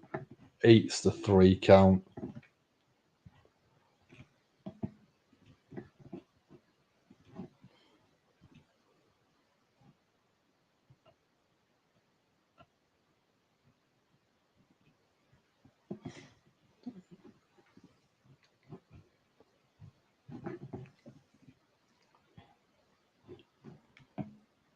Check my notifications. Okie.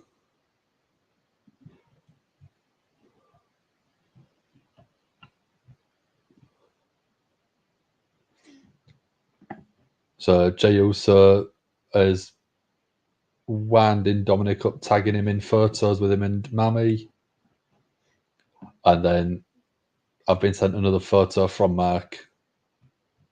If Jey did a hair versus hair match v Dom and losing, it looks so weird with a bald head.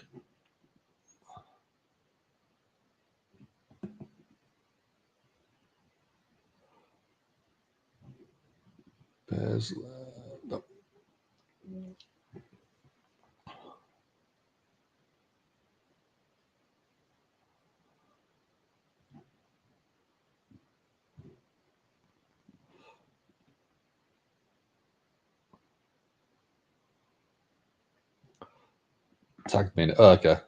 That might be what I've missed. Yeah, when it was Otis and Akira Tower, Maxine Dupree backstage, there looked like there was Rambling Rabbit. 5, save the image.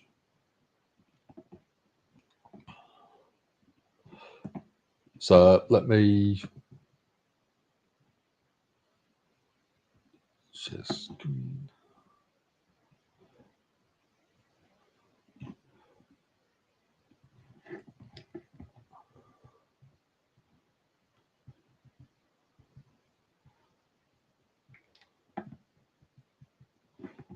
So I'm going to share it on screen. So share screen. Where's the tab?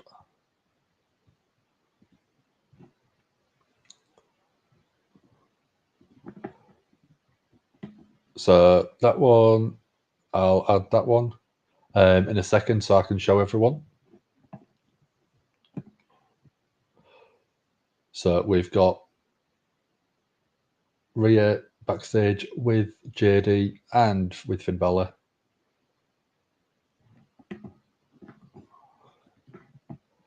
Rhea's saying that the tag titles are back where they belong.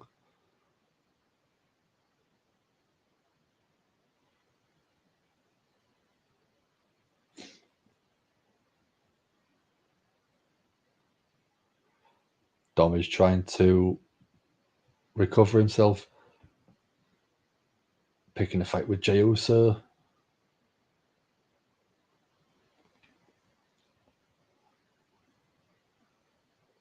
Dom wants to show Jey. Oh, Dom has just said that Rhea belongs to him. Balor just grinning backstage.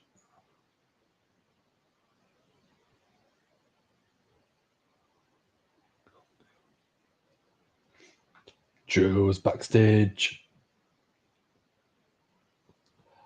I'm glancing everywhere now to see if I can see any of the other puppets. If it wasn't before, Dom's a dead man now. Oh, yes, he is. Yes, he is. So, there we go. So, this was a little bit earlier on tonight. And if you look very closely, let me see if my mouse will actually show up. So, just there, you have actually got Rambling Rabbit. Let me see if I can actually zoom in. Yeah, it will actually let me zoom in, but yeah, you have actually got one of the puppets there. So again, we're getting more teases. Dom is a dead man. I mean, it's the closest he'll ever get to being a legend like The Undertaker. Rowan's posted on Instagram. Okay, what's he posted?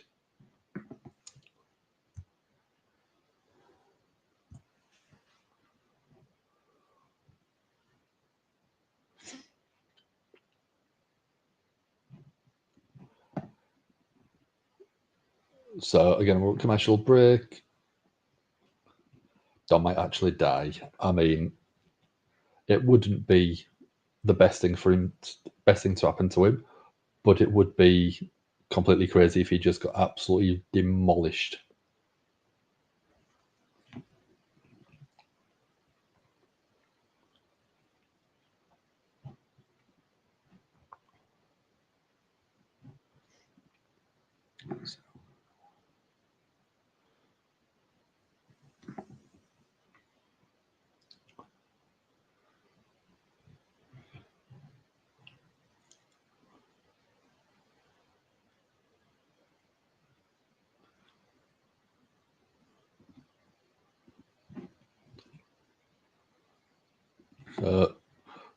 We are almost 2 hours in.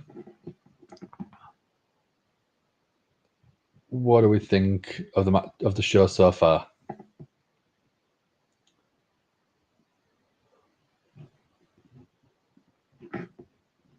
Io says she wants a match with Julia. Why wouldn't you want a match with Julia? And if you're Julia, why wouldn't you want a match with Io Sky? Either way, both women will put on a showcase, won't they?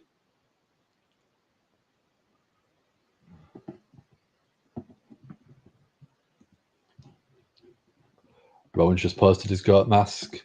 So is he foreshadowing the next sort of little bit of getting the interview with if it's an interview, would it be with Bo Dallas? Would it be with Uncle Howdy? But what could it be?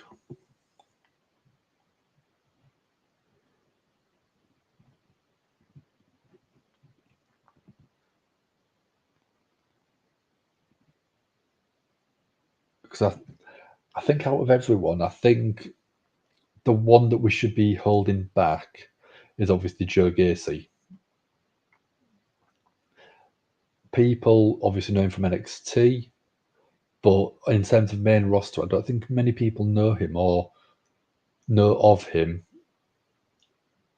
But I think he's going to be the surprise of the sort of Wyatt Six. And I think he's going to be someone that's going to come out of this looking probably the best, or that's what I hope.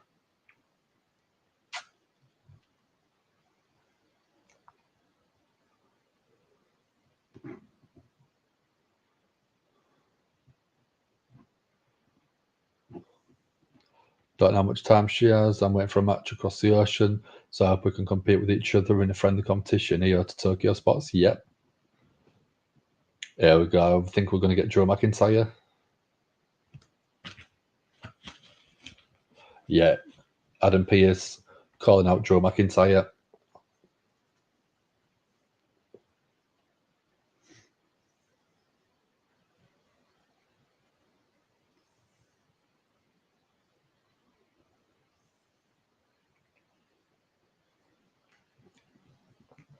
Miz came 85th in golf. Was it out of something like 89? So, yeah, it wasn't great.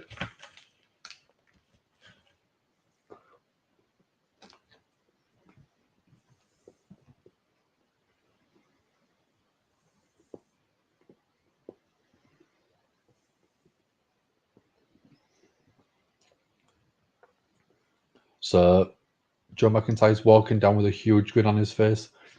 Has he been told something?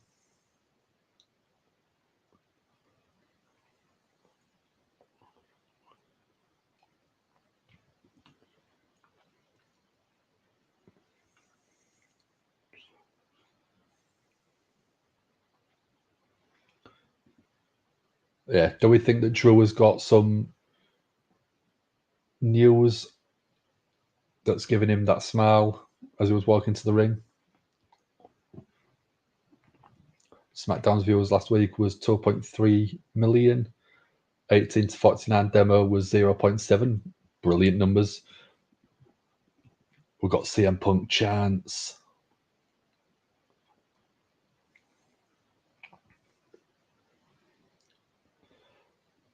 Pierce doesn't want to waste anyone's time. Pierce says he thinks he's on the verge of something special with Drew. Drew's acting very fishy. Yeah. His hair's tied back. It's tidy. He's tidied his beard up. Pierce wants the match against Punk. The crowd want the match against Punk.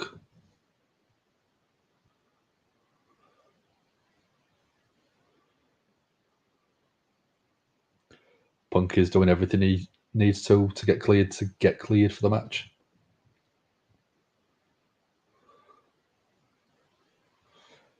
So Pierce is asking Drew, how badly do you want the match?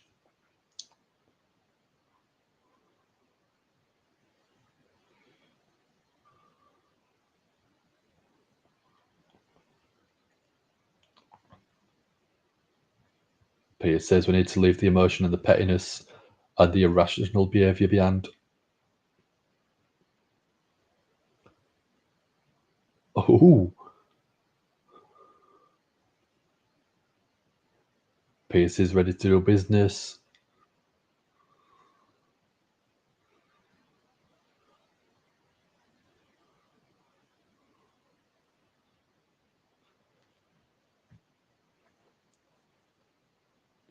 Joe said it's on him that he was suspended. He sat at home last week.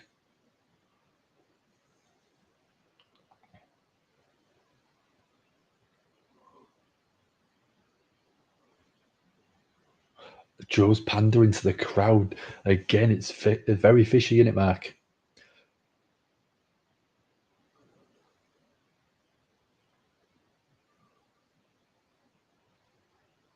Is everyone wanting Punk versus Joe at SummerSlam? The crowd go nuts.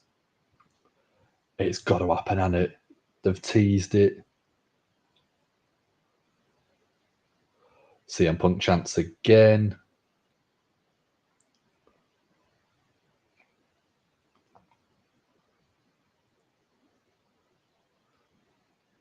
Drew wants to make it official.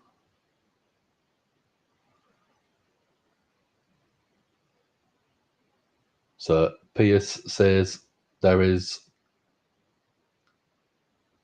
one thing that Drew has to do. Pierce is calling two officials into the ring.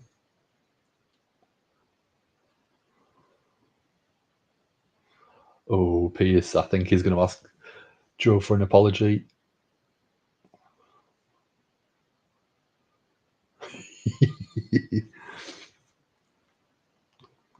There's going to at least Bad Blood, so we have to be getting something for SummerSlam. I mean, you could do a screwy finish. Joe saying, why would I apologise?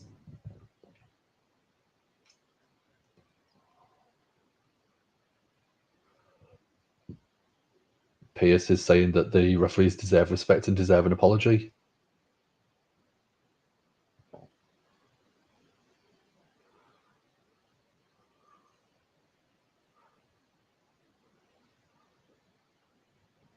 Pierce is saying, I'm not being unreasonable. All Joe needs to do is apologise. Why have I gone blurry? Come on. There we go. So Pierce isn't asking for anything unreasonable.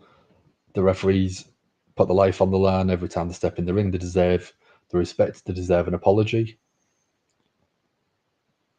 Crowd chanting, say I'm sorry. Say you're sorry, chant. Say you're sorry. Say you're sorry. Both referees look absolutely tiny when Drew is stood right next to him.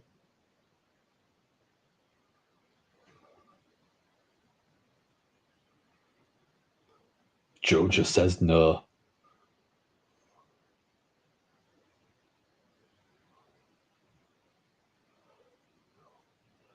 Joe's saying that he's not apologising after the referees have screwed him over.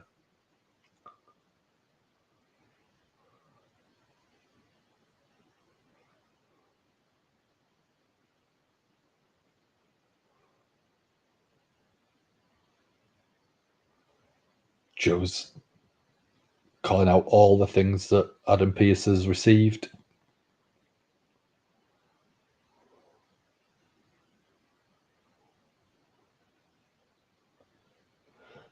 Everyone's chanting Punk's name.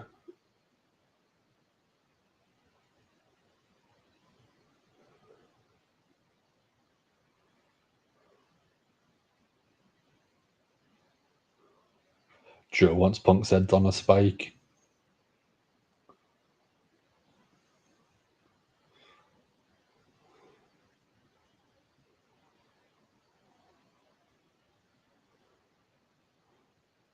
Pierce has still said, if you're not going to acknowledge what you've done, you're going to be suspended. And is Joe going to attack Pierce? Could we see that? Do we think?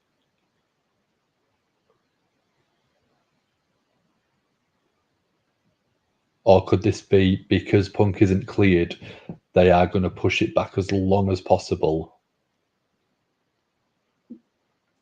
So one of the referees just been shoved down, and the other one by Drew. Here comes Seth. Seth flying out to the ring. Seth just going straight after Drew. Super kick to Drew from Seth.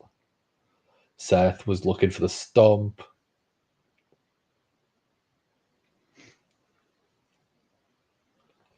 Could this be the match we're going at SummerSlam if Punk isn't cleared? I think this is what they're making sure they've got this as a backup. Yeah, this is saying Punk isn't cleared to mark as well, yeah. But as a backup match, I'm all for it. Crowd singing Seth's music at him, giving him the world chance.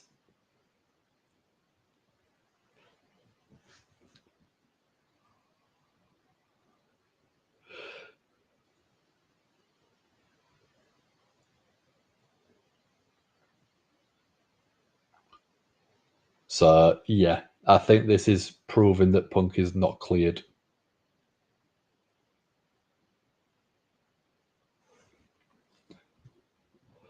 You have a stipulation right there for if he's not cleared, 100%. So if Punk isn't cleared, you've got Seth versus Drew, revenge, whatever you want, WrestleMania rematch. And then from there, you go a bit further down. You've then got the option of Punk versus Drew at Bad Blood. Pat McAfee singing along to Seth's music.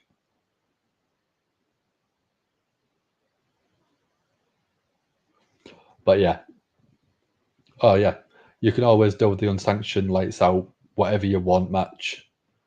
If he's not cleared, again, I don't think WWE would do an unsanctioned match just because of obviously the risk on them. So we're going to recap of the Pat McAfee shirt with the Wyatt 6 sort of glitch.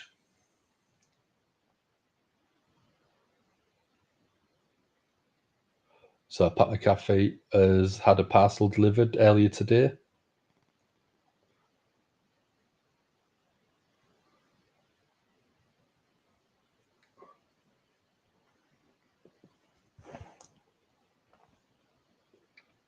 So Pat's had a videotape delivered again.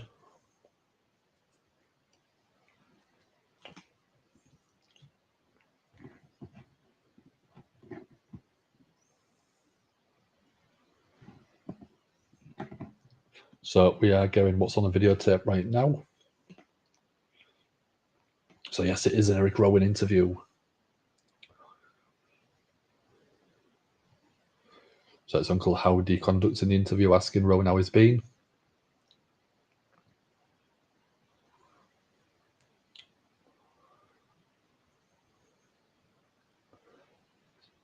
Last few years for Rowan have been very hard. He used to have a family.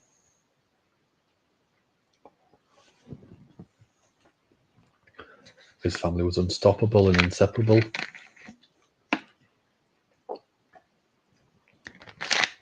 They always had each other's backs.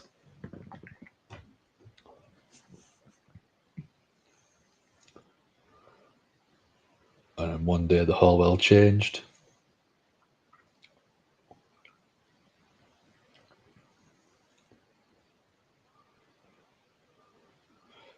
So he's referencing losing a brother in Bray. One person that believed in him more than anyone else, just one day completely gone. Knocked him on his ass.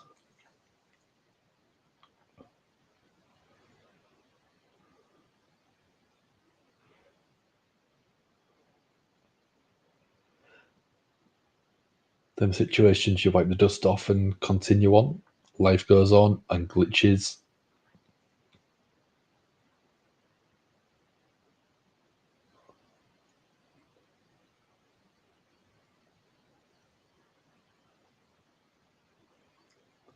No, it was referencing Brody Lee. His other brother has gone too. So yeah, so the first reference was to Brody Lee, Luke Harper, and then Bray Wyatt. He had no more will. He had nothing. He's breaking down in tears. He's saying he fell down a well. He couldn't get out and he didn't want to get out of the well. Why would he want to get out of the well? He couldn't move. He was numb. Who's going to miss him?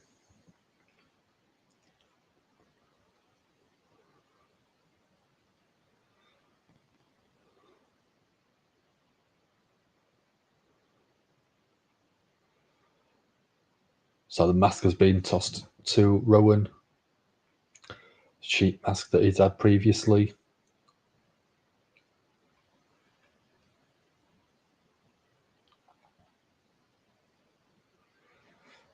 So the mask gave him hope.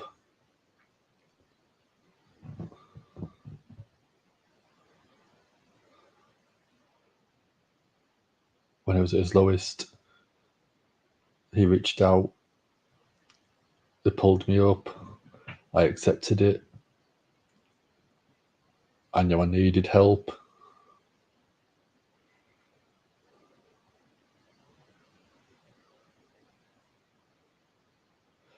He knew he had a purpose.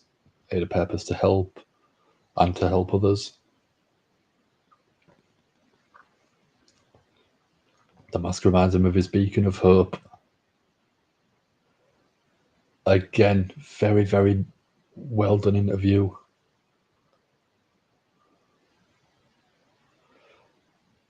Going to take some beautiful hats and make them hurt. Is that it? Again, this is so creepy, but so well done.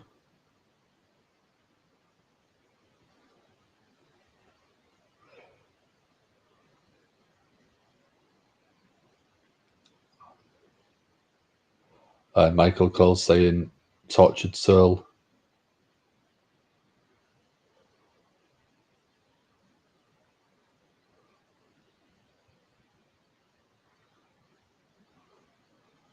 So Chad Gable is going to call out Uncle Howdy later on, says Michael Cole. There we go. We're going Dominic Mysterio.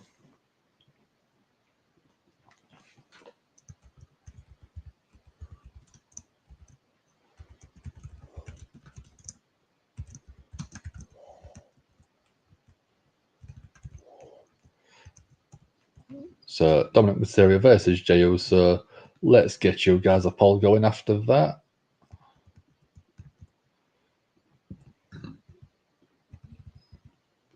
There you go. You can get your votes in. So that was intense. Great interview. Rowan's acting skills very underrated. I don't think that was acting. He was talking, I think, from the heart about losing Brody Lee, Luke Harper, and then losing Bray Wyatt. There was so interconnected with the Wyatt family originally. So I think that they got to know each other, and there was brothers. So when you are working alongside someone that close, it's going to be a stab to the heart. So I don't think there was really any acting there, Barry. Howdy's going to interview the rest of the family. Yeah. The word acting was misplaced. Yeah, I know what you meant, dude. It was properly playing off real life events and using that, and very meta acting, using everything from the real world to give you that emotion that you needed. Very real, utilized in the best way. It was fantastic.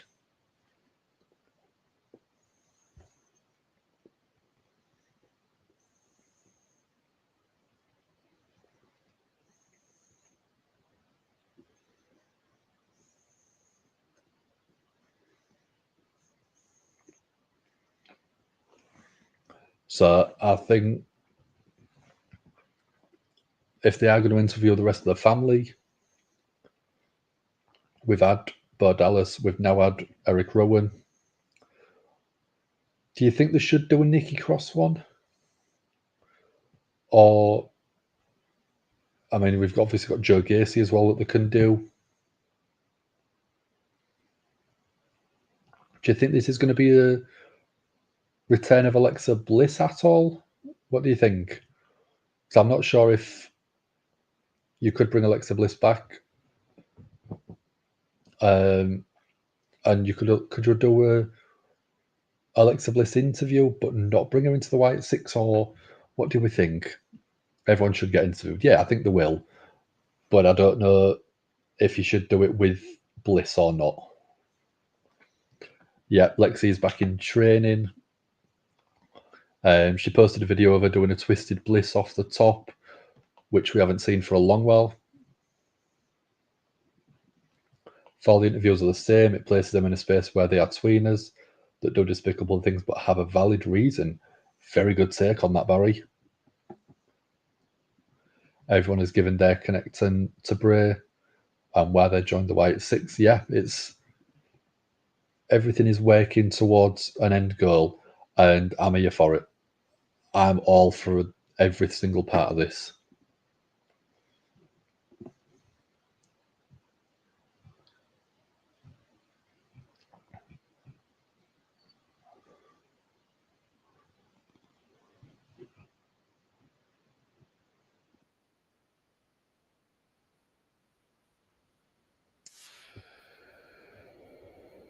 Yeah.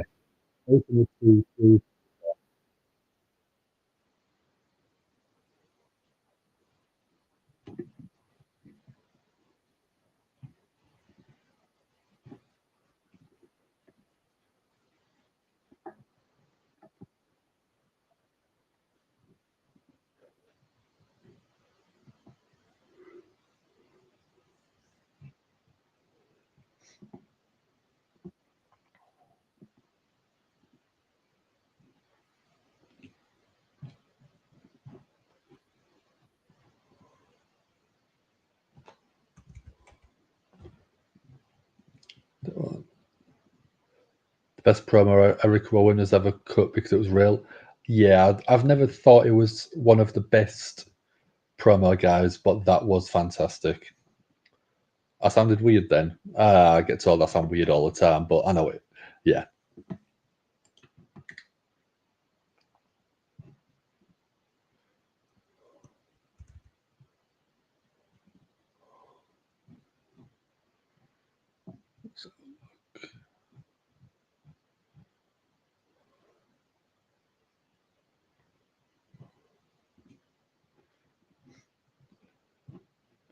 That's better. For a second, it sounded like Mike was going, okay, I'm not sure, dude.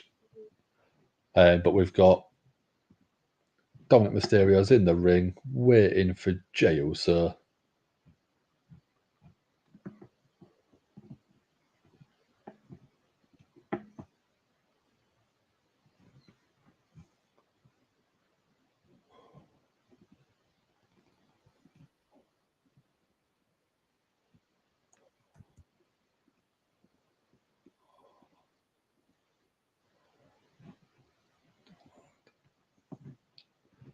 So there we go. Yeet King himself is on his way out.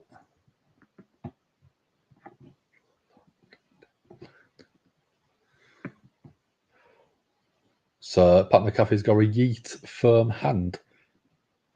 So has Michael Cole.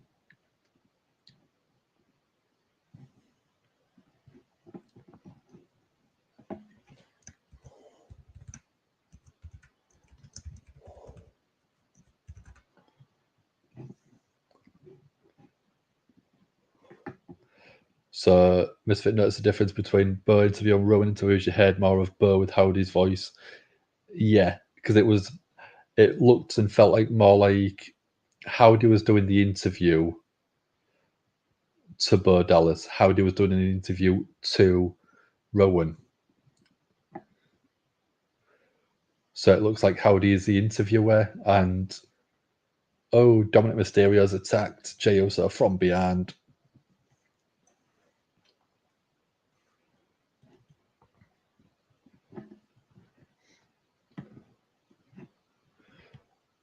So bell rings, Jey Uso with the yeet punches. Jey eats a big dropkick from Dominic Mysterio.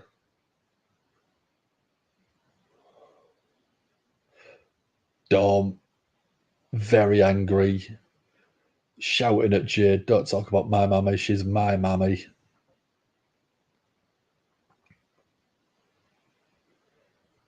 Big right hand from Dom. What do we think? Let's have a look at the polls. Everyone's thinking Jey Uso is going to win this one. I don't know. What do you think? Would it be fun to have Jey win?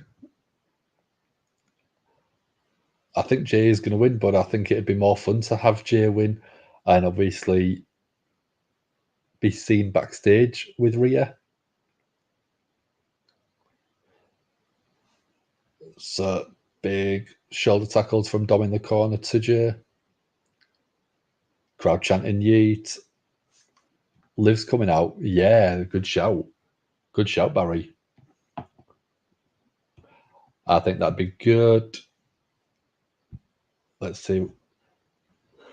Saves Dom and then runs from Rhea. I can't think of anything better, Barry.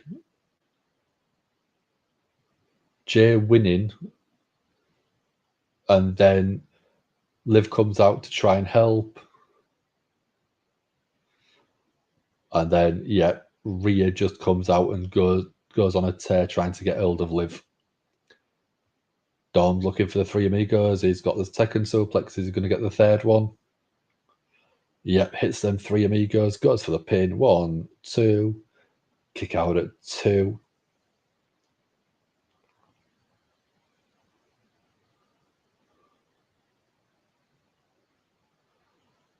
So I've got yeet chance again.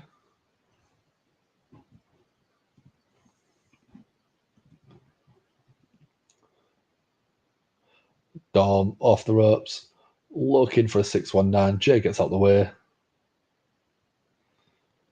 Jey low bridges, sends Dom to the outside.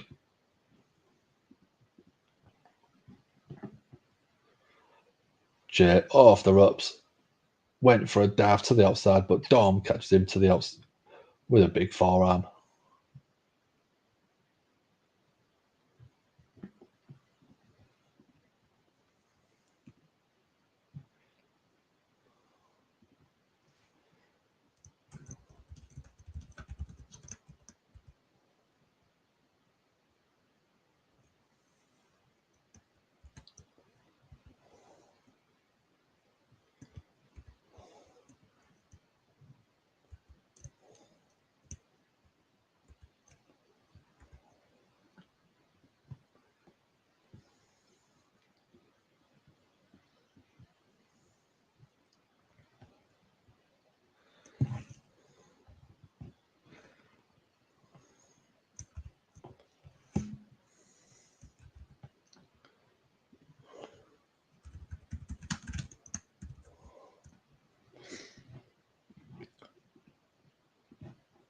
So, yeah, we're on a commercial break.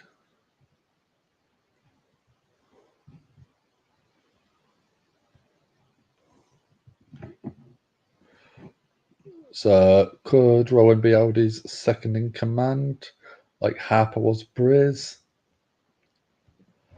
Could be. But if Uncle Audi's doing the interviews, could Bo technically be the second in command to Uncle Howdy?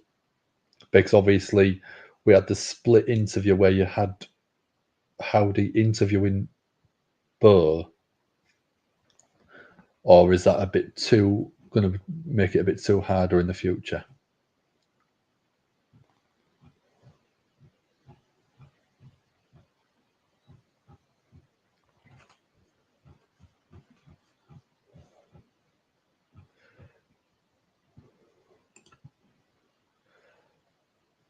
So I think having Howdy as his second, I don't know if it would be too much work. Howdy as Bo Dallas, yeah, I know that one. Mami Alexa, ooh. What if Alexa is in control of everything but behind the scenes? And she's the one that's actually taking charge of a lot of things.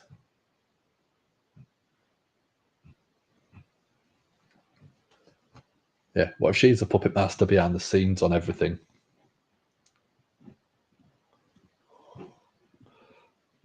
That's what I mean, yeah.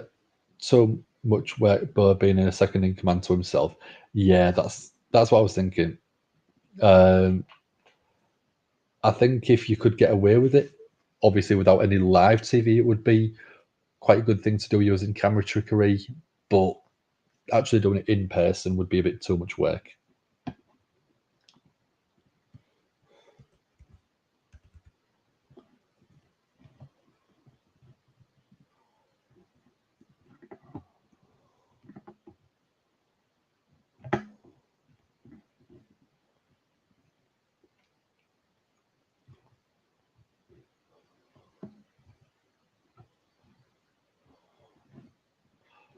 So Praise Muso could place her above Howdy in the pecking order. Yeah, that's a great shout.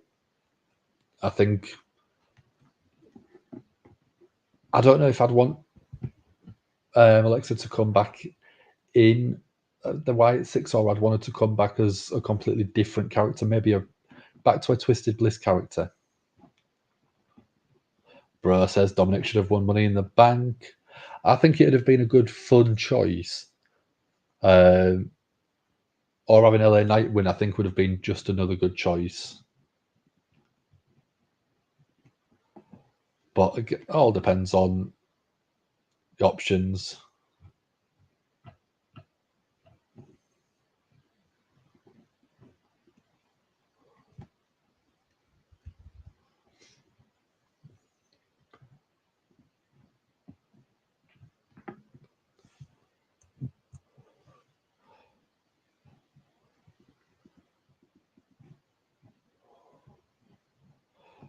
So, Jay, is he going to look for the Uso splash?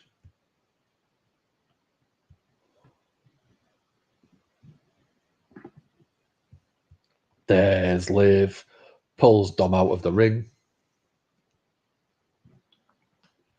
Where's Rhea? Where is Rhea?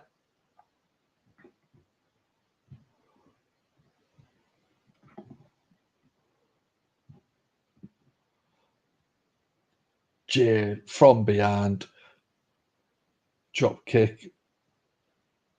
Dom ends up on top of Liv, and then Liv turns the tables, straddles Dom.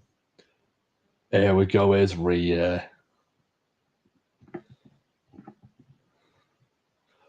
Rhea chasing Liv down.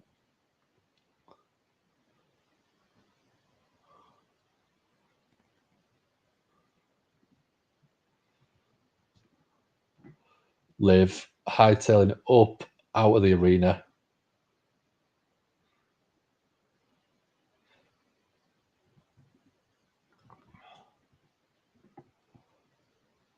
Dom is being told to go in the ring by Rhea. Spear from Jey Uso.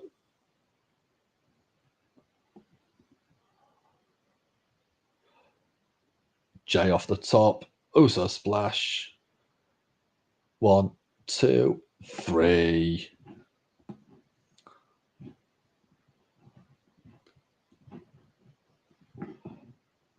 So yeah, we thought Jey Uso would win, I think. Mustafa Ali is returning at SummerSlam. I'm not sure. I'd like to see that, but I don't know. Called it, Barry. Yep. Brilliant call in there.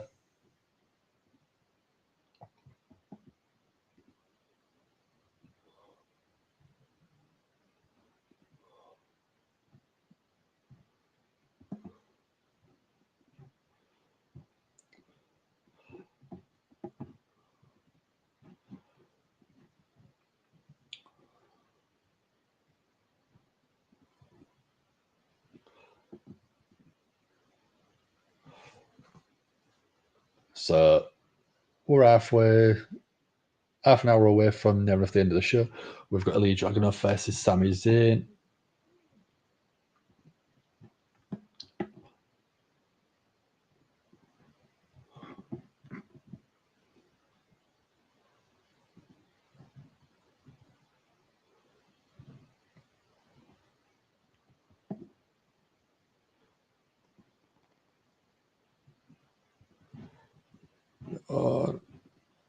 Yeah, that's what I was thinking, Mark. Mustafa Ali is doing so much on the indies, and with TNA, I think having him working with WWE would be a bit hard to sort of manage.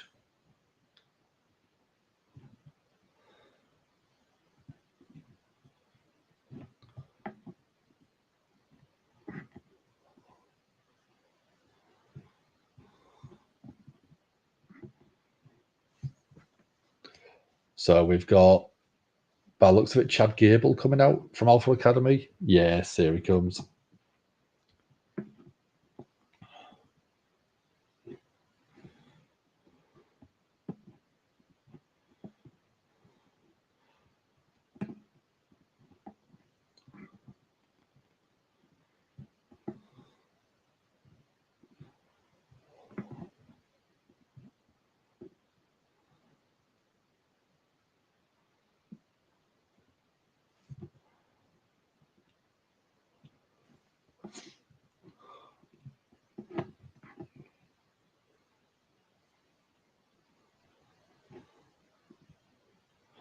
So we're going to a commercial break, but yeah, we've got Chad Gable coming out in a sec. Well, coming out at the minute.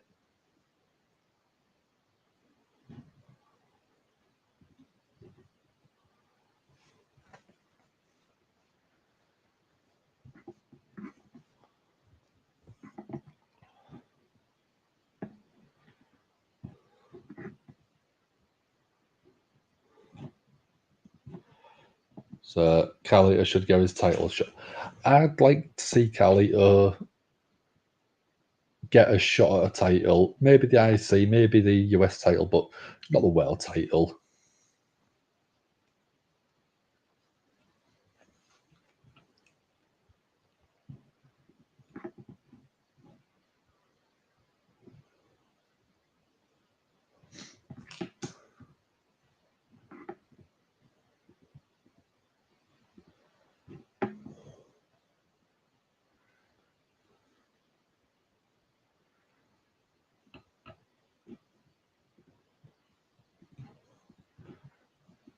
So, who do you think Carlito should go for a challenge against Bro? Who do you think?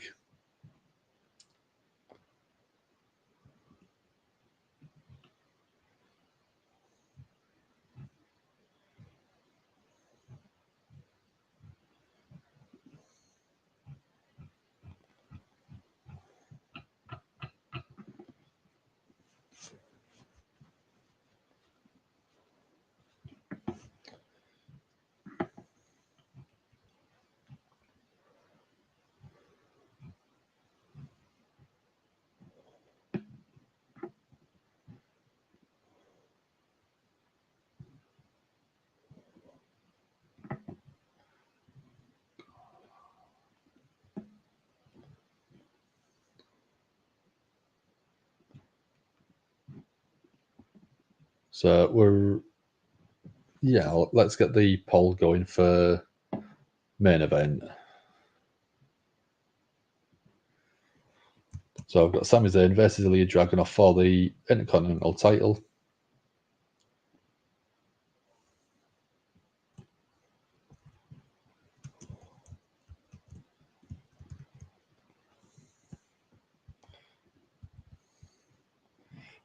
There we go. That should be popping up now.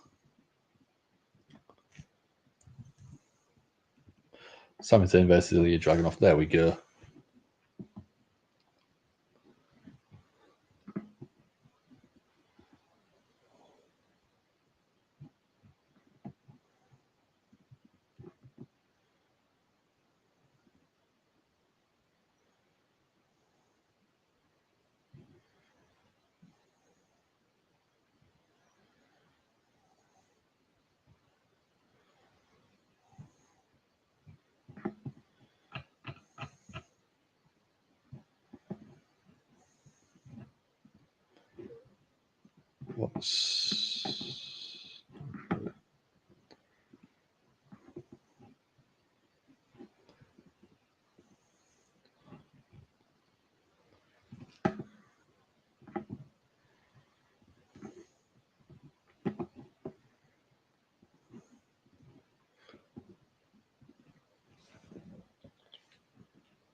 So, oh no, we're not going that yet. So I'll leave it on there because we've got Chad Gable going to call out Sami Zayn, not Sami Zayn, Uncle Howdy in a second.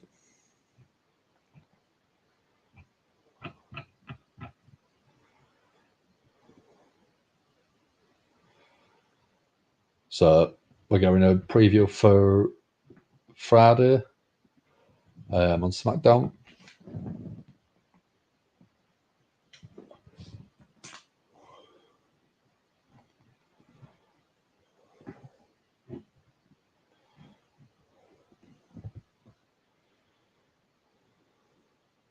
Logan Paul's returning, so obviously we're going to get LA Knight versus Logan Paul.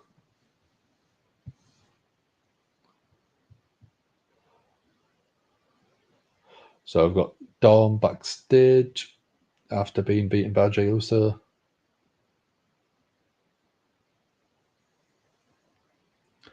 Oh, is Damian Priest there?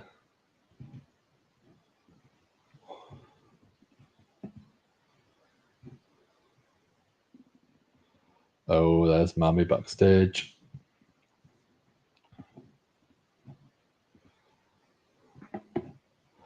Rhea saying she doesn't belong to anyone. I'm not yours, but your man, says Rhea. So is Dom off the hook?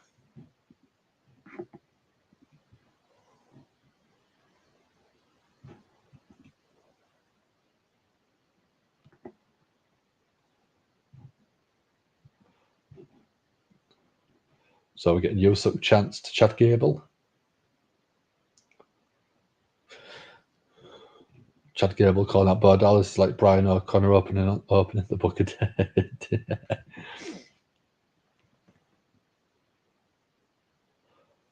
Gable saying he's solved the greatest mystery ever in WWE.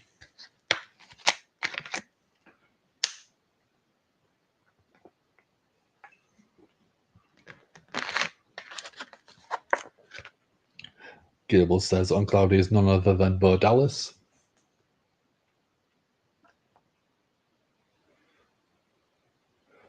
So Gable is calling Bo out.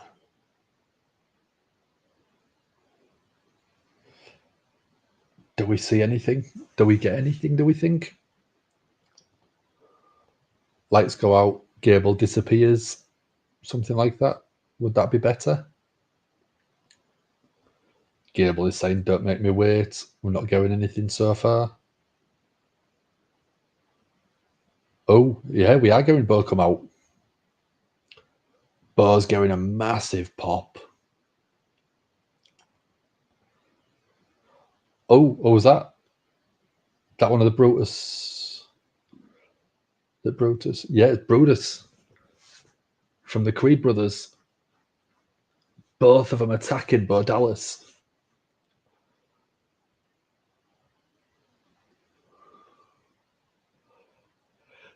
Yeah, Creed brothers really taking it to Bo Dallas.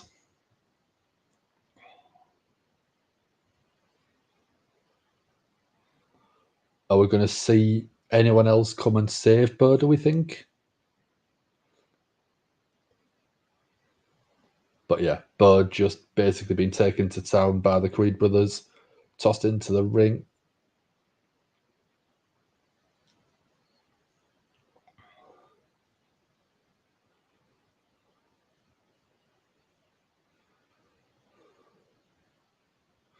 But after being attacked, is in the ring laughing.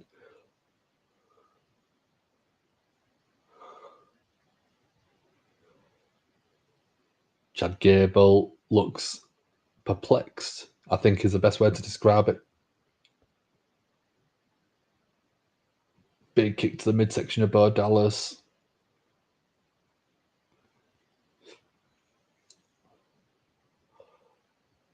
Forearms to the face of Bo Dallas from Chad Gable.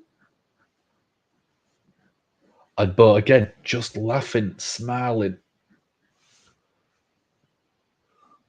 And again, a psychotic laugh.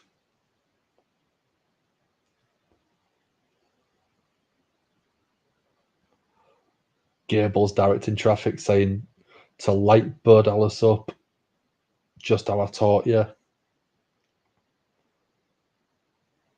But Bo, again, just rolling over, grin on his face, starting to laugh.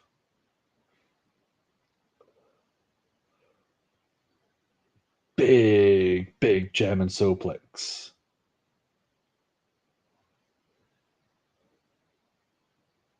And again, Bo just sitting up in the corner.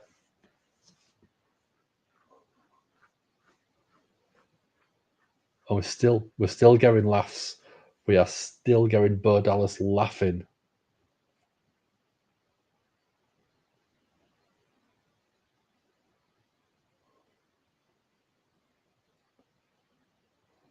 And we're getting "You Still Suck" chants at Chad Gable.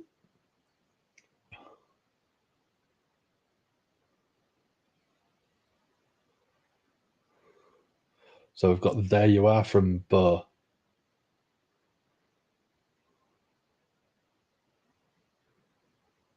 Oh, lights are going out. Lights are going out.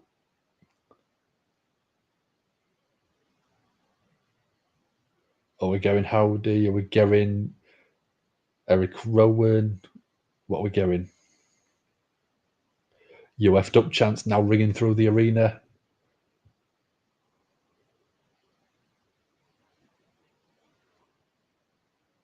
Are we going that single piano note?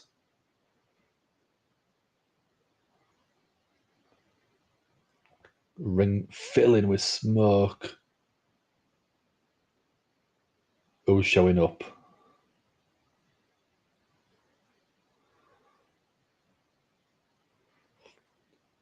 Spotlight.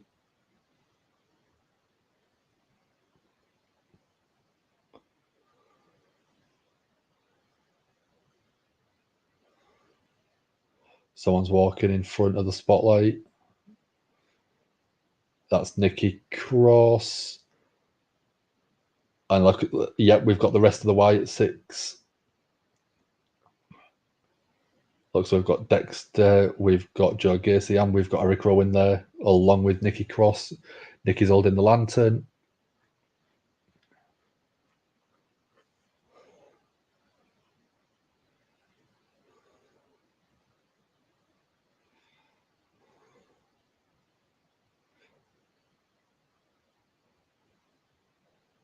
So slowly making the way towards the ring now. And again, this is the first time we've seen Joe Gacy and Dexter Lumis pretty much since the debut itself. So we've got Gable still in the ring with the Creed brothers, standing their ground at the minute.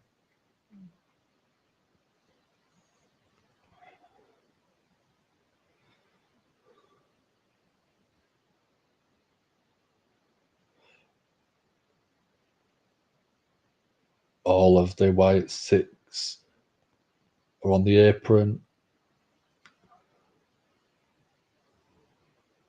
This again is very, very gripping. It's very well done. It's very creepy. Gable just dived out the ring, leaving the Creed brothers high and dry in the ring. Creed brothers, again, they've darted themselves.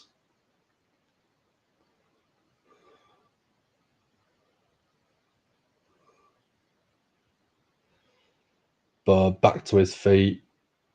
Most of the centre ring, well, so that drops to his knees.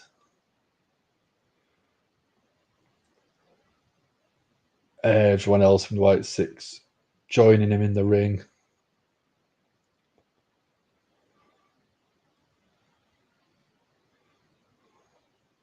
There's the lantern again. And Bert just creepily laughing.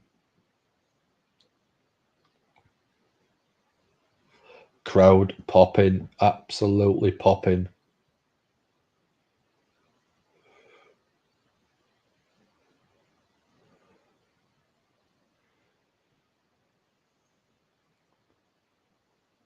Again. What do you think, Mark? What do you think, Barry? Was that creepy enough for you? What do we think? I thought that was great.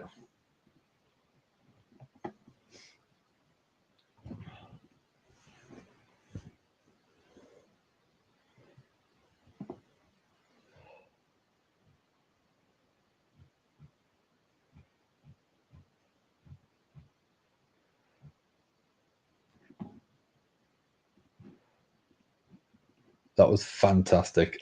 I can't agree with you more, Misfit. I thought the teasing of it, the slow build again, was just absolutely spot on.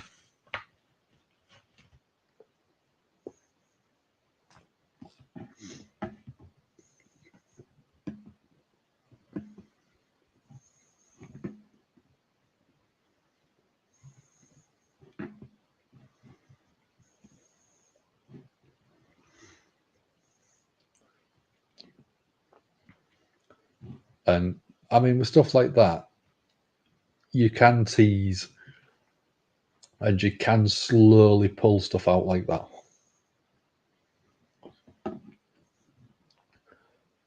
If people haven't figured out by week 5, this is a cult, yeah, it's obviously going to be a cult. That's what the original Bray Wyatt was, wasn't it? It was a cult leader. And being able to sort of progress from that to this version, I think it's going to elevate people, and I hope everyone comes out of it looking an absolute $1 million. Because I think that was kind of the problem with the original Wyatt group, is Bray came out of it such a face, but then you got Bludgeon Brothers who didn't really seem to do much. Audi Bill will be like the Bray and the Fiend. Someone who will get to be heels to turn heel and face to turn. What I loved about that is Bird did not disappear and return as Howdy.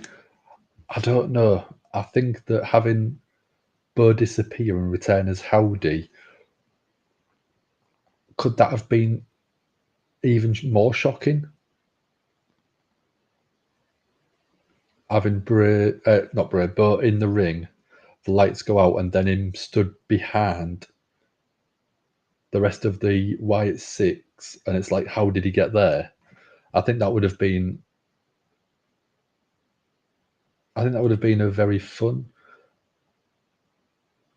It would have been so supernatural, but isn't that kind of what we're thinking of with the Wyatt 6?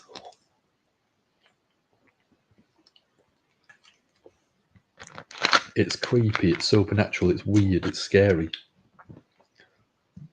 I thought that would have fit in perfectly with what they are doing.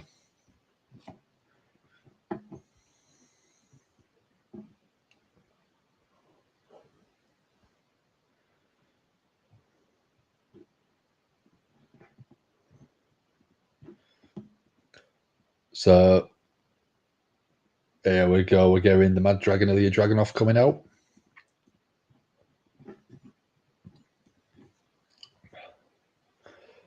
So Ilja Dragunov versus Sami Zayn. I've already put the poll together for you, so you can get your votes in.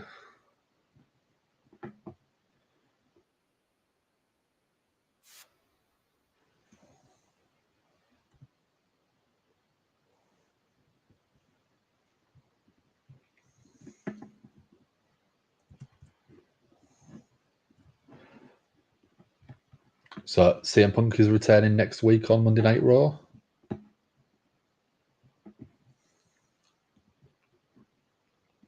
Lyra Valkyria versus Sonya Deville. That should be a good fun match, I think.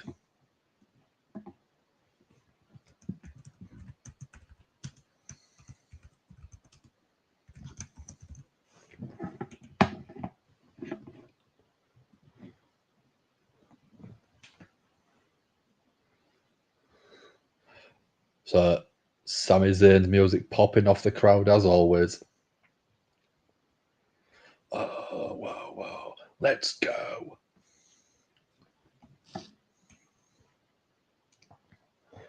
So we've got 13 minutes left of Monday Night Raw, and we've got a Intercontinental title match. That doesn't class it as a workhorse title for me.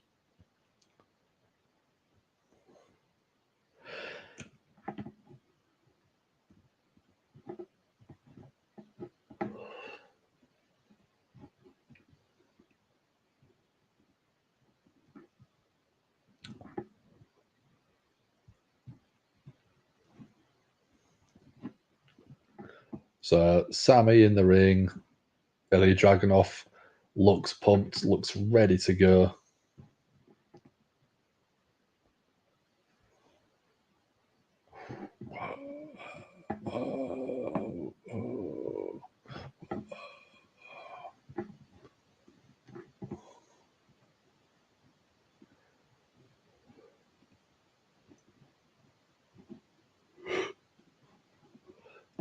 So Sami's got a wrist lock on Ilja Dragunov. Dragunov counters with his own. Sami rolled through, grabbing the wrist of Ilja Dragunov into an armbar. Beautiful transition.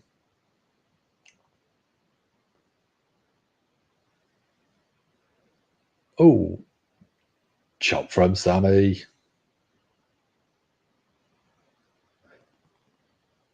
Dragunov being called out of the ring. Dragunov gets Sami into the corner. Returns with a chop of his own. Sami with a little sly grin on his face.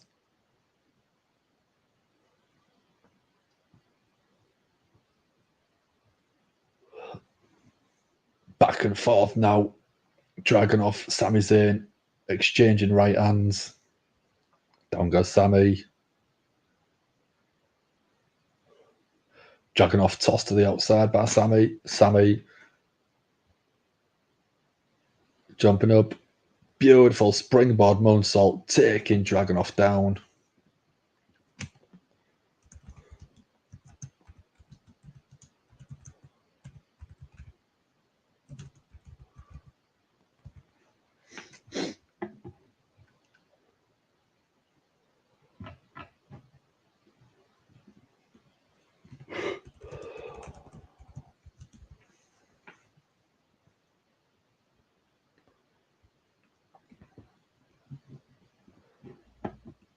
So, what people thought of Monday Night Raw? Has it been enjoyable? Has it been good fun?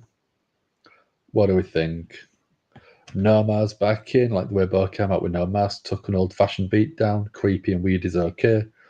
Over the top supernatural person they don't like, not a problem. I can respect and appreciate that. I didn't know whether it'd be fun to have Bo disappear and return as Howdy, or if it would be too much. And I mean, I've had two people say that it would have been too much for them, so I think that's obviously the best call.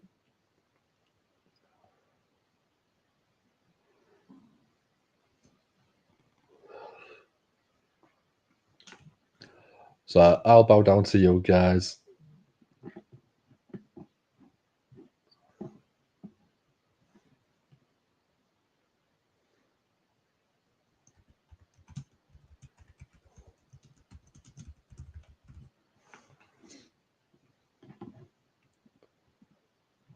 So, wish people on Twitter would stop with the is that Alexa literally been confirmed it's Nikki Cross? Yeah, I know.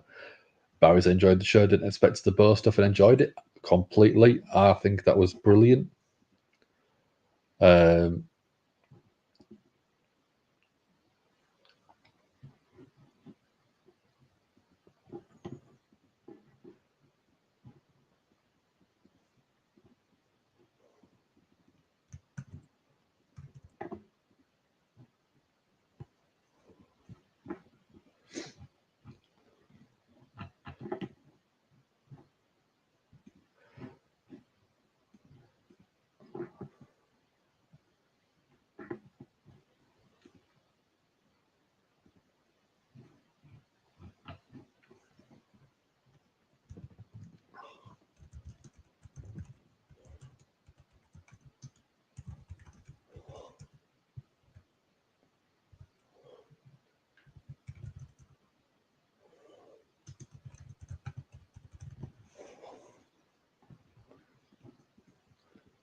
So, no, I'm so glad for Nikki. Big Nikki fan. Think she'll thrive. Seems to be the official lantern carrier. Yeah, I think the way that she originally debuted in the White Six, walking out on all fours, very creepy. And I think that she can sort of just make it a bit uncomfortable of a walk, and it's very good. It's been a while since we've had the psycho-masochist character. It's kind of refreshing to see it without it being tied to a character like Kane or The Fiend. Yeah. Yeah, I see where you're coming from. I think it's great fun.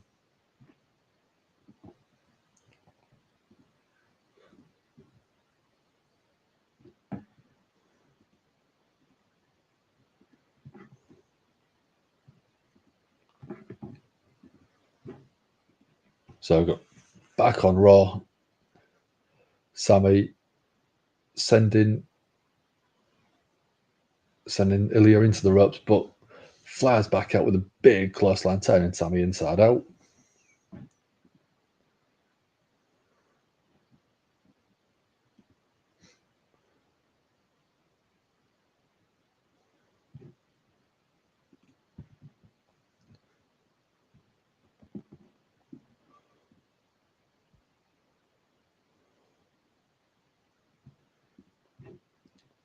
So what's Ilja looking for? Was looking for, I think, a powerbomb. Sami lands on his feet. Back and forth with the right hands again. Sami off the ropes. Leapfrog, and then big clothesline from Sami Zayn.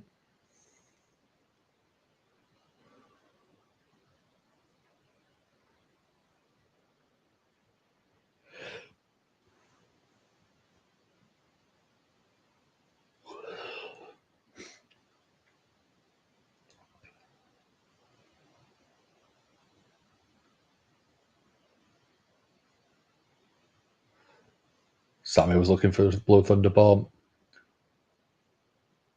Dragonov countered with a big knee. Constantine special attempt again, but Blood Thunder Bomb from Sami Zayn. 1, 2. Kick out at 2 from Sami. Not from Sami, from Ilja. Such a close pin on that one.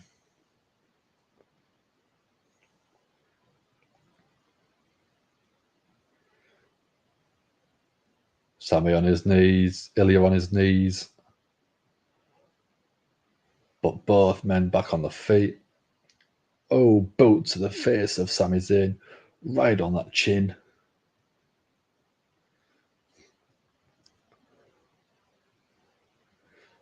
So, Dragonov released German suplex to Sami.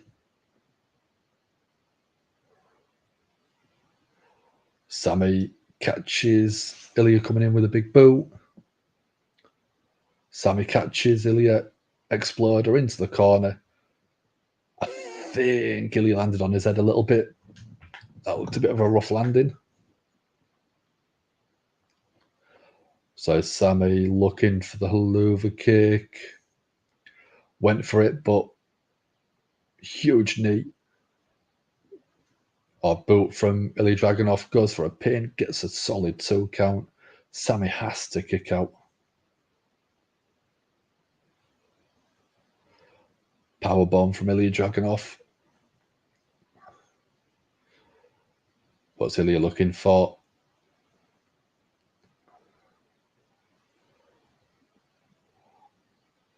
Looking for the H-bomb, but Sami catches him with a big boot.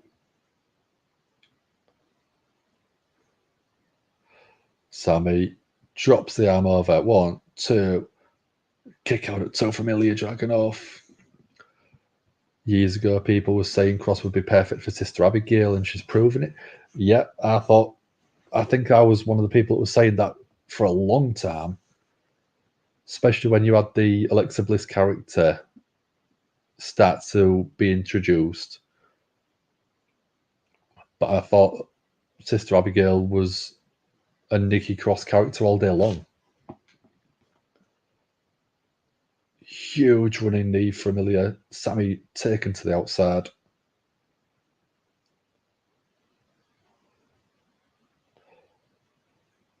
What's Dragonov looking for?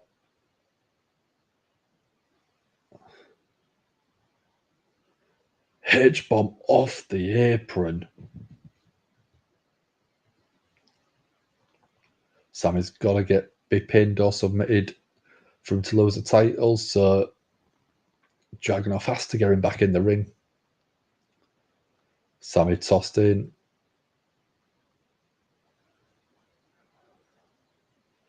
Dragonov looking up on the top rope.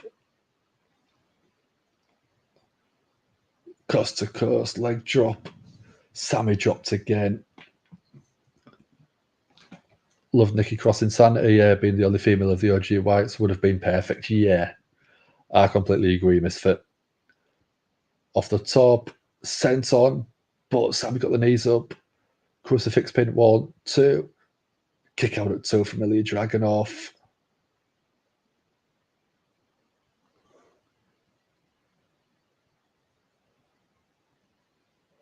This has been a good back and forth. Ilya's looking strong in this. He's getting a lot of good offense in.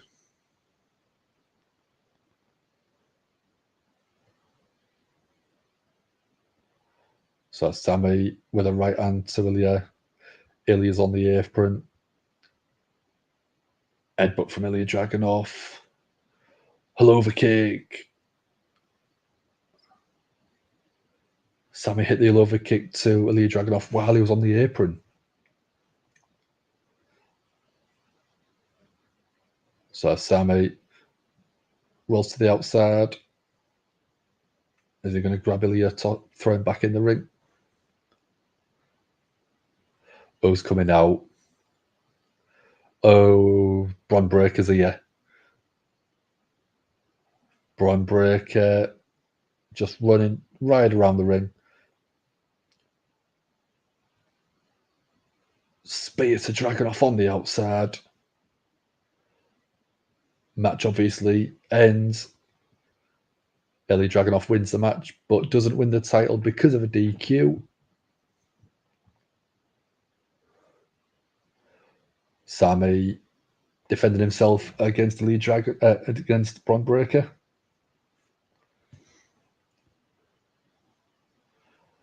Braun in the ring. Picks up Sami. Huge throw over the top.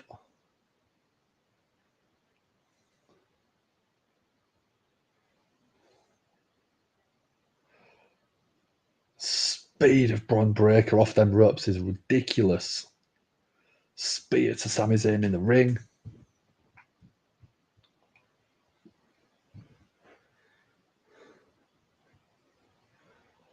Braun is actually very over.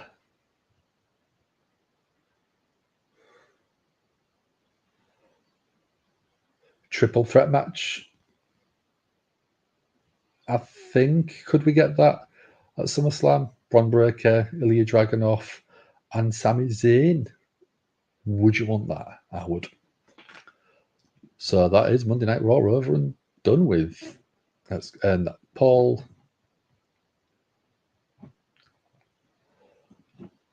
So again, with my Monday Night Raw reviews, I thought overall it was a great show.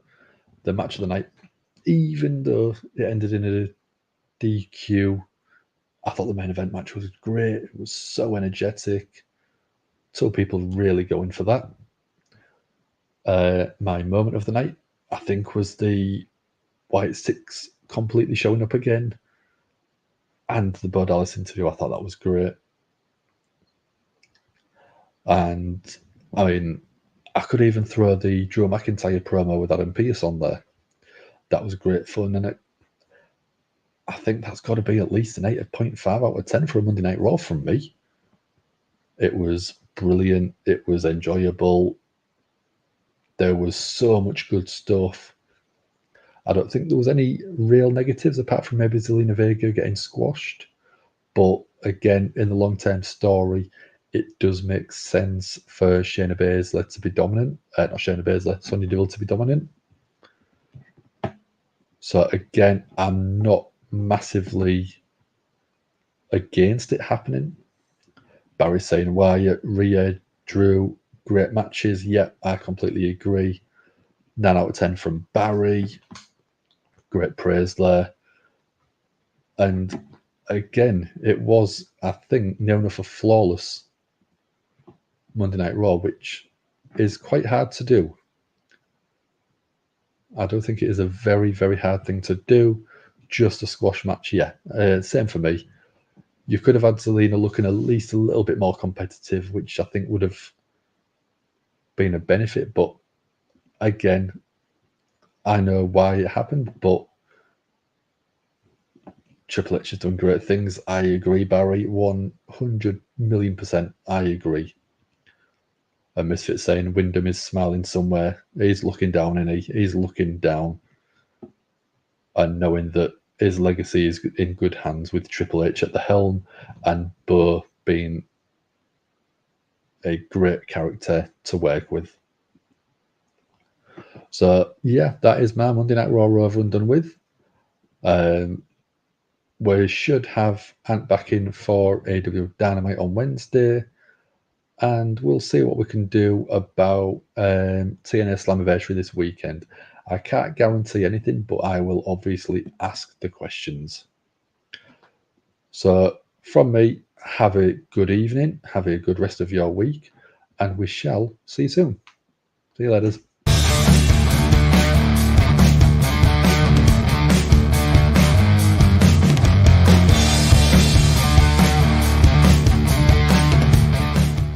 It's Gangrel, the Vampire Warrior. Hello and welcome to Give Me a Hole, yeah, podcast. I hope everyone in Yorkshire and beyond is having an awesome day. Keep fanging and banging.